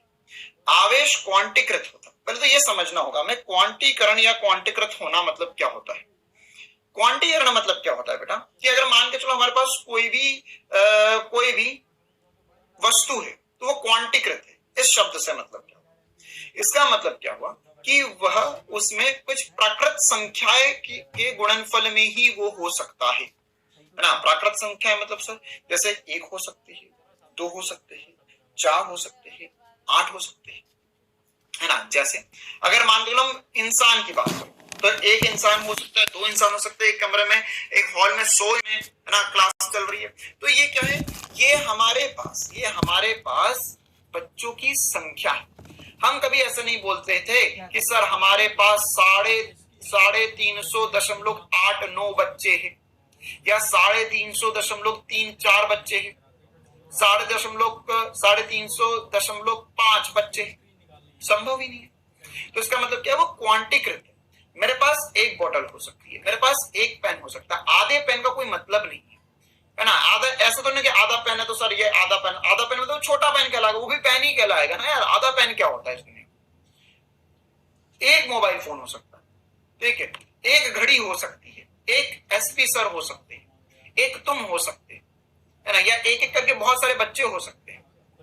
लेकिन जिसमें कभी भी हम ऐसा नहीं बोलते आधा, है ना, ऐसी चीजें नहीं। जैसे पानी में ऐसा हो सकता है, पानी तो क्या सर, पानी तो बह सकता है। तो उसमें अगर मान के चलो हमारे पास 1 लीटर पानी तो उसका आधा लीटर कर सकते हैं, या उसका 1/4 लीटर कर सकते हैं, या 1/3 लीटर कर सकते हैं, या उसको हम कितने भी भागों में तोड़ सकते हैं। लेकिन आवेश भी कैसा है? क्वांटीकरण है। क्वांटीकरण मतलब कि 1 हो सकता है, 2 हो सकता है, 4 हो सकते हैं, 10 हो सकते हैं, लेकिन वे कभी भी 1/4 वगैरह नहीं। अब ये क्वांटीकरण किससे है? मतलब जैसे हम इंसान कहे, 1 इंसान, 2 इंसान, 3 इंसान से क्वांटीकरण, मतलब हम 1 2 3 4 के आगे क्या बोल रहे हैं? इंसान बोल रहे हैं। तो वैसे ही आवेश जो है बेटा वो क्वांटीकरण होता है। और ये क्वांटीकरण का मतलब क्या है कि आवेश सदैव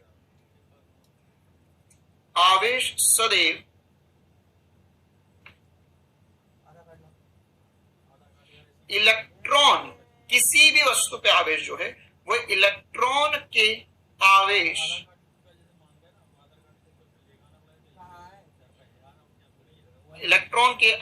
के गुणनफल, और कैसा गुणनफल होगा? ये गुणनफल और कैसा गुणनफल होगा आवेश से? ये गुणनफल होएगा, ये गुणनफल कैसा है सर? मतलब कैसा गुणनफल मतलब क्या होगा? मतलब प्राकृत संख्याओं का गुणनफल, प्राकृत संख्याओं का गुणनफल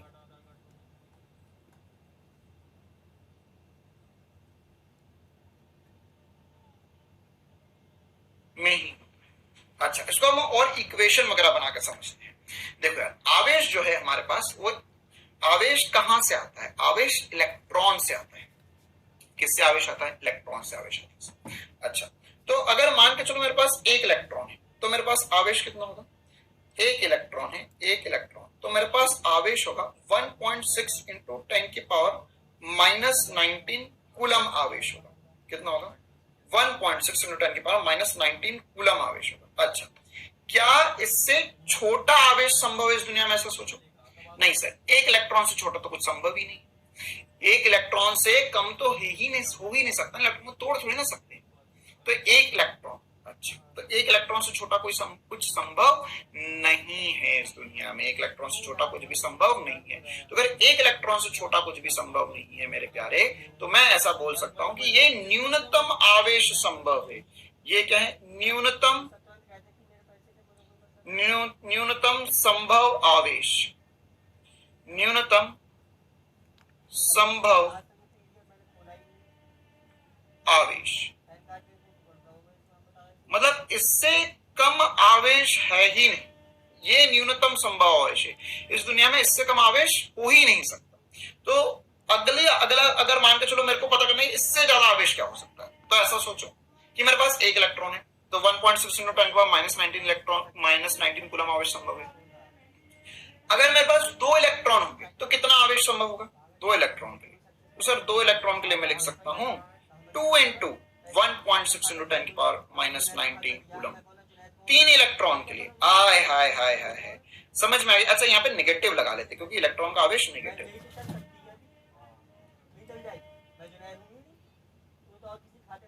ठीक है, तो ऐसे ही मैं लिखते जाऊं तो मैं लिख सकता हूं कि 1 2 3 4 5 6 7 8 9 10 कितना भी हो सकता है। तो यहाँ पे लिख सकता हूं मैं n इलेक्ट्रॉन संभव होंगे तो इनका आवेश होगा n इंटू 1.6 नेगेटिव में 1.6 इंटू 10 की पावर -19 कूलम, है ना। तो मेरे पास आवेश जो है वह हमेशा n मल्टीपल्स में संभव होगा, मतलब n इंटू 1.6 इंटू 10 की पावर -19 कूलम में संभव होगा। उससे छोटा आवेश संभव नहीं है, हमेशा आवेश उससे ज्यादा ही होगा। तो मैं क्या लिख सकता हूं फाइनली? मैं लिख सकता हूं कि आवेश बराबर होगा, ये बहुत इंपॉर्टेंट सा समीकरण आपकी तरफ आ रहा है, या सूत्र भी बोल सकते हो आप इसे, Q बराबर प्लस माइनस एनी हो सकता है, होगा प्लस माइनस एनी। क्यों ऐसा होगा सर? प्लस माइनस एनी क्यों होगा? क्योंकि यहां पर जो आवेश है ना, ये आवेश जो है वह n क्या है? n है संख्या, प्राकृत संख्या। अब प्लस माइनस क्यों बोल रहा हूं? क्योंकि मान के चलो एक वस्तु है, इसमें से 10 इलेक्ट्रॉन निकाल लिए तो ये पॉजिटिव हो गई, 10 प्लस ई चार्ज आ गया इसके पास। जैसे मेरे पास एक वस्तु, इसमें से मैंने 10 इलेक्ट्रॉन निकाल लिए तो आवेश कितना आ जाएगा? इस पे आ जाएगा प्लस 10 ई आवेश आ गया। एक वस्तु थी जिसको मैंने 10 इलेक्ट्रॉन दे दिए तो इस पे आवेश कितना हो जाएगा? -10 ई आवेश हो जाएगा, है ना। तो प्लस में भी हो सकता है, माइनस में भी हो सकता है, ठीक है, लेकिन 10 ई आवेश, ठीक है। तो ये 10 11 15 50 60 ऐसा ही हो सकता है ना। n कोई भी संख्या हो सकती है, लेकिन वह n क्या होगा? n प्राकृत संख्या होगी,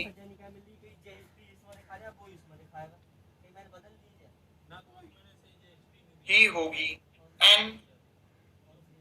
n जो है वह दशमलव में, मतलब डेसिमल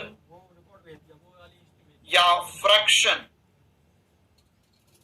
संभव नहीं है, फ्रैक्शन संभव नहीं है।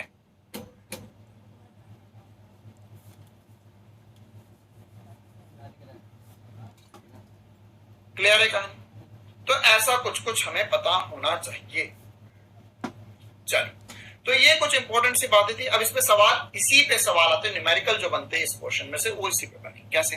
आपको आवेश दे देंगे, पूछ लेंगे कि कितने इलेक्ट्रॉन रहेंगे, या बोलेंगे कि ये आवेश संभव है या नहीं है।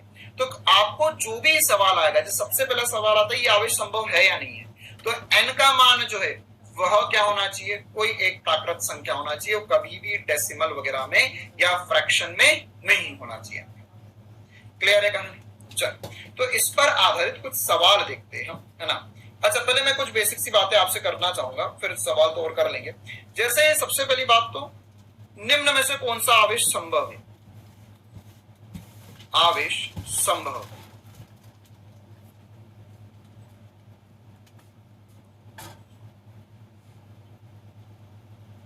पूरा लिख देते हैं, निम्न में से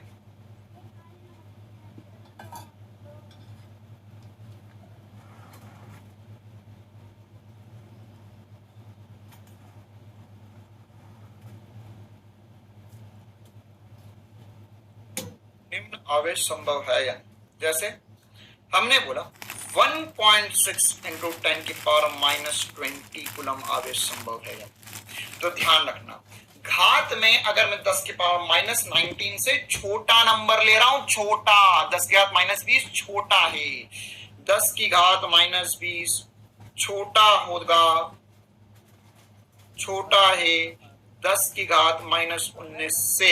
अब देखो, अब ये कुछ नहीं है यहाँ पे तुम्हारे से, ये गणित में जैसे मैंने स्टार्टिंग में तुम्हें सिखाया था ना, 10 की घात से खेलना, पॉइंट के साथ खेलना, वही खेलवाएंगे यहाँ पर। एसपी स्टार याद है क्या? कि उल्टी दिशा में जाओगे या उल्टे हाथ की तरफ जाओगे तो 10 की घात कम हो जाएगी, सीधी दिशा में या सीधा काम करोगे, सीधे हाथ की दिशा में जाओगे तो 10 की घात बढ़ती, सॉरी उल्टे दिशा में जाओगे, उल्टे हाथ की तरफ जाओगे तो टेंशन बढ़ेगा, मतलब 10 की घात बढ़ेगी। और अगर सीधी दिशा में जाओगे तो क्या होगा, 10 की घात कम होती जाएगी, है ना। जैसे एग्जांपल के लिए मैंने तुम्हें सिर्फ सिखाया था कि मैं लिख रहा हूँ 2.5 इंटू 10 की पावर 2 लिखा हुआ है, तो मैं इसे क्या लिख सकता हूँ, मैं इसे लिख सकता हूँ सर, अगर मैंने 25 लिखा तो 10 की घात 1 कर दूंगा, या 0.25 लिखा तो मैं इसे 10 की घात 3 कर दूंगा। ठीक है, ये सब आपस में बराबर है, उल्टी दिशा में जाओगे तो 10 की घात बढ़ती जाती है। तो वैसे ही कुछ यहाँ पे खेलना खेल पड़ेंगे अब हमें। तो जैसे इसका सॉल्यूशन करते हैं, इसका हल संभव है या नहीं, तो क्या करना होगा, Q बराबर NE करो।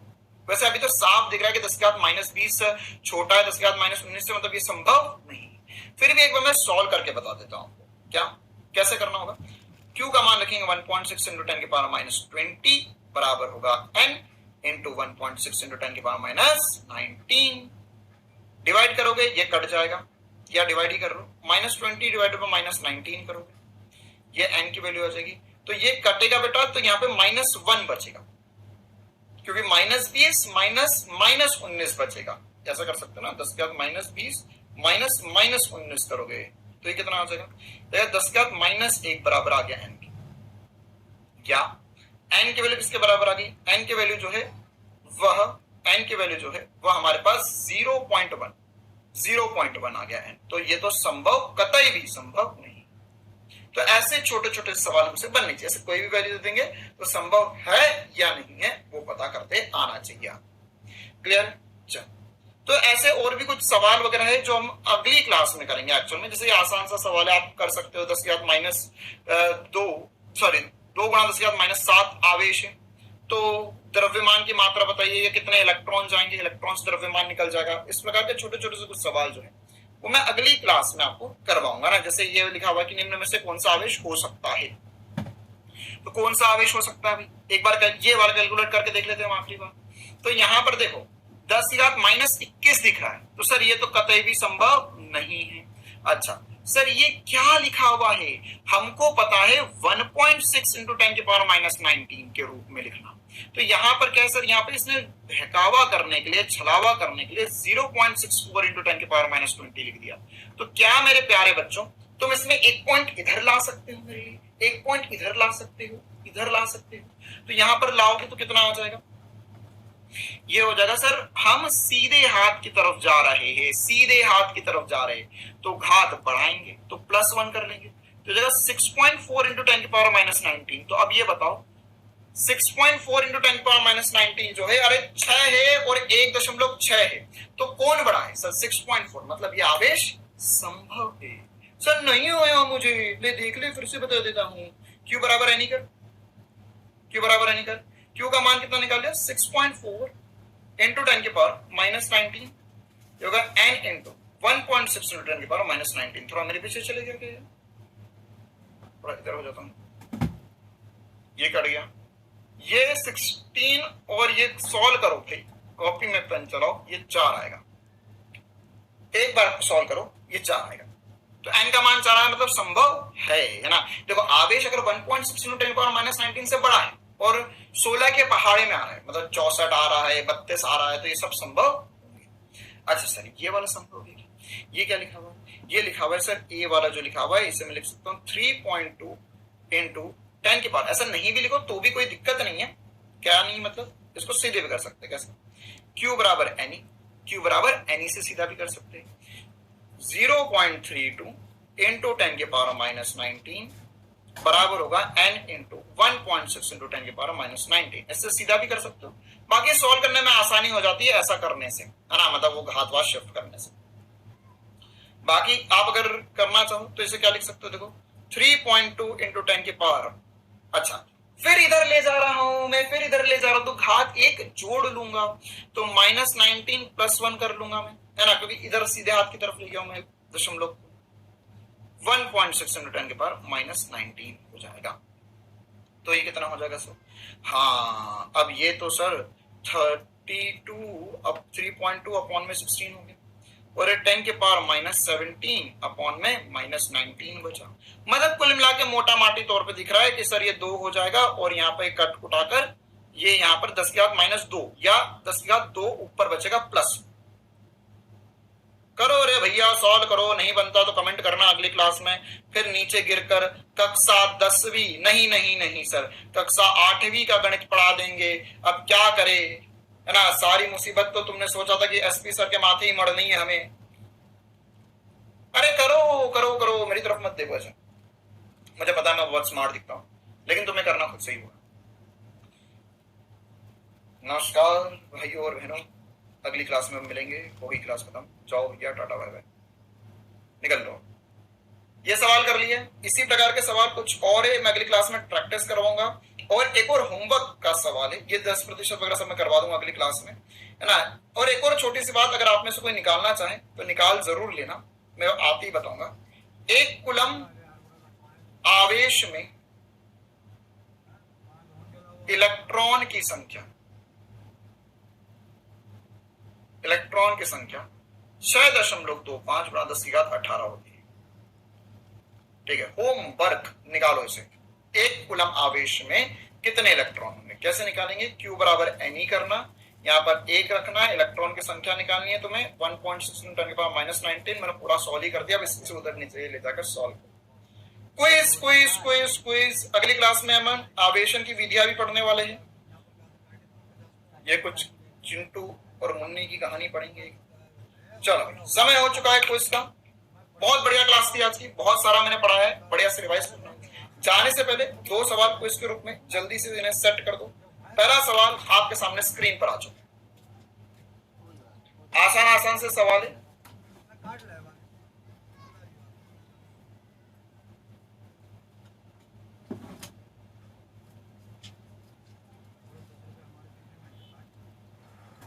प्रकृति में किसी निकाय का विद्युत आवेश निम्न में से किसके बराबर हो सकता है।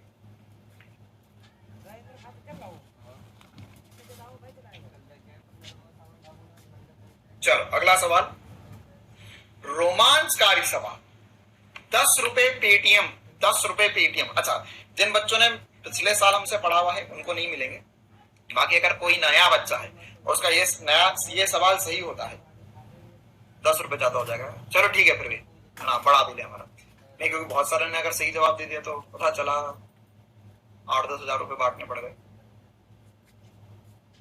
चलो 10 रुपए पेटीएम, 10 रुपए पेटीएम सही बताने में।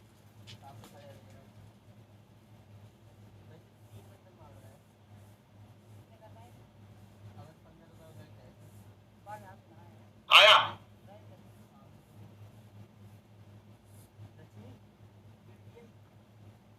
थ्योरेटिकल सवाल है दोनों।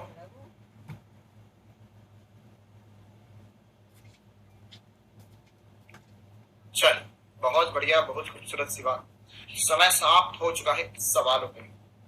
पहला सवाल क्या है, निम्न में से किसके बराबर होता है ना। तो आवेश, आवेश जो होता है वह आवेश की न्यूनतम मान का वर्ग होता है, अर्ध पूर्ण गुणज होता है, शून्य होता है, न्यूनतम मान का पूर्ण गुणज होता है। आसान सी बात सर, पूर्ण गुणज होगा Q बराबर N।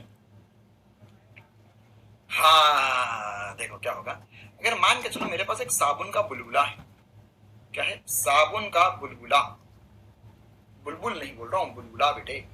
तो यहां पर क्या होगा, ये पूरा नेगेटिव आवेशित कर दिया, पूरा नेगेटिव भी बोल सकता है, पॉजिटिव आवेशित भी हो सकता है। ध्यान समझने की, पूरा गोल है, बड़ा सा गोल है, हर जगह negative negative negative negative negative negative, positive positive positive positive positive positive positive आवेश आ चुका। अब ये नेगेटिव नेगेटिव इसके बगल वाले नेगेटिव को प्रतिकर्षित करेगा, ये नेगेटिव इसे प्रतिकर्षित करेगा। तो अल्टीमेटली हो क्या रहा है कि यहाँ पर ऐसा मान के चलो कि यहाँ पर कुछ लोगों ने ऐसा हाथ पकड़ रखे, एक दूसरे का हाथ पकड़ रखे, और हर कोई एक दूसरे से दूर भागना चाह रहा है, हर कोई एक दूसरे को खींचना चाह रहा है, दूर दूर भगाना चाह रहा है। क्यों, क्योंकि अगर कोई एक पॉजिटिव नेगेटिव आवेश यहाँ है तो इसको ये सारे प्रतिकर्षित करेंगे, ये नेगेटिव आवेश से ये सारे दूर भागना चाहेंगे। यहाँ कोई एक नेगेटिव रखा उससे भी दूर भागना चाहेंगे, यहाँ कोई नेगेटिव रखा उससे बाकी सब दूर भागना चाहेंगे। तो सब एक दूसरे से दूर भागना चाहेंगे, सब दूसरे को खींचना चाहेंगे। मतलब कि यह क्या होगा, कम होगा नहीं, अपरिवर्तित रहेगा नहीं, जानकारी भगाओ ऐसे बढ़ जाता है ना। क्या होगा, उसकी त्रिज्या बढ़ जाएगी, इसका व्यास बढ़ जाएगा। वो बात अलग है कि बढ़ेगा बढ़ेगा बढ़ेगा, साबुन का बुलबुला तो फूट जाएगा, लेकिन बढ़ेगा जरूर है ना, उसकी त्रिज्या बढ़ेगी। आई बात समझ में, मजेदार सा सवाल। पॉजिटिव आवेशित भी बोल सकते, पूरा गोल है, बड़ा सा गोला है, हर जगह negative negative negative negative negative negative, positive positive positive positive positive positive positive आवेश आ चुका है। अब ये नेगेटिव नेगेटिव इसके बगल वाले नेगेटिव को प्रतिकर्षित करेगा, ये नेगेटिव इसे प्रतिकर्षित करेगा। तो अल्टीमेटली हो क्या रहा है कि यहां पर ऐसा मान के चलो कि यहां पर कुछ लोगों ने ऐसा हाथ पकड़ रखे, एक दूसरे का हाथ पकड़ रखे, और हर कोई एक दूसरे से दूर भागना चाह रहा है, हर कोई एक दूसरे को खींचना चाह रहा है, दूर दूर भगाना चाह रहा है। क्यों? क्योंकि अगर कोई एक पॉजिटिव नेगेटिव आवेश यहाँ है तो इसको ये सारे प्रतिकर्षित करेंगे, ये नेगेटिव आवेश से ये सारे दूर भागना चाहेंगे, यहाँ कोई एक नेगेटिव रखा उससे भी दूर भागना चाहेंगे, यहाँ कोई नेगेटिव रखा उससे बाकी सब दूर भागना चाहेंगे। तो सब एक दूसरे से दूर भागना चाहेंगे, सब दूसरे को खींचना चाहेंगे। मतलब कि यह क्या होगा? कम होगा नहीं, अपरिवर्तित रहेगा नहीं, जानकारी भगाओ ऐसे बढ़ जाता है ना। क्या होगा? इसकी त्रिज्या बढ़ जाएगी, इसका व्यास बढ़ जाएगा। वो बात अलग है कि बढ़ेगा बढ़ेगा बढ़ेगा, साबुन का बुलबुला तो फूट जाएगा, लेकिन बढ़ेगा जरूर है ना, उसकी त्रिज्या बढ़ेगी। आई बात समझ में? मजेदार सा सवाल। पॉजिटिव आवेशित भी बोल सकता है, नेगेटिव आवेशित भी बोल सकता है। चलो, तो आज की क्लास इतनी रखते हैं। आवेश, आवेशन की विधियां, विशिष्ट गुण हमने पढ़ लिए हैं, सॉरी आवेश के प्रकार हमने पढ़ लिए, विशिष्ट गुण पढ़ लिए। होमवर्क ऐप में ही मिलेगा आपको हर बार की तरह। कल की क्लास में हम आवेशन की विधियां और कूलम का नियम सेट कर देंगे। ठीक है, जितना पढ़ा एक बार रिवाइज करेंगे सभी बच्चे। मिलेंगे हम अगली क्लास में, तब तक के लिए बढ़िया से पढ़ते रहो, स्वस्थ रहो, मस्त रहो। Tata, bye bye, see you.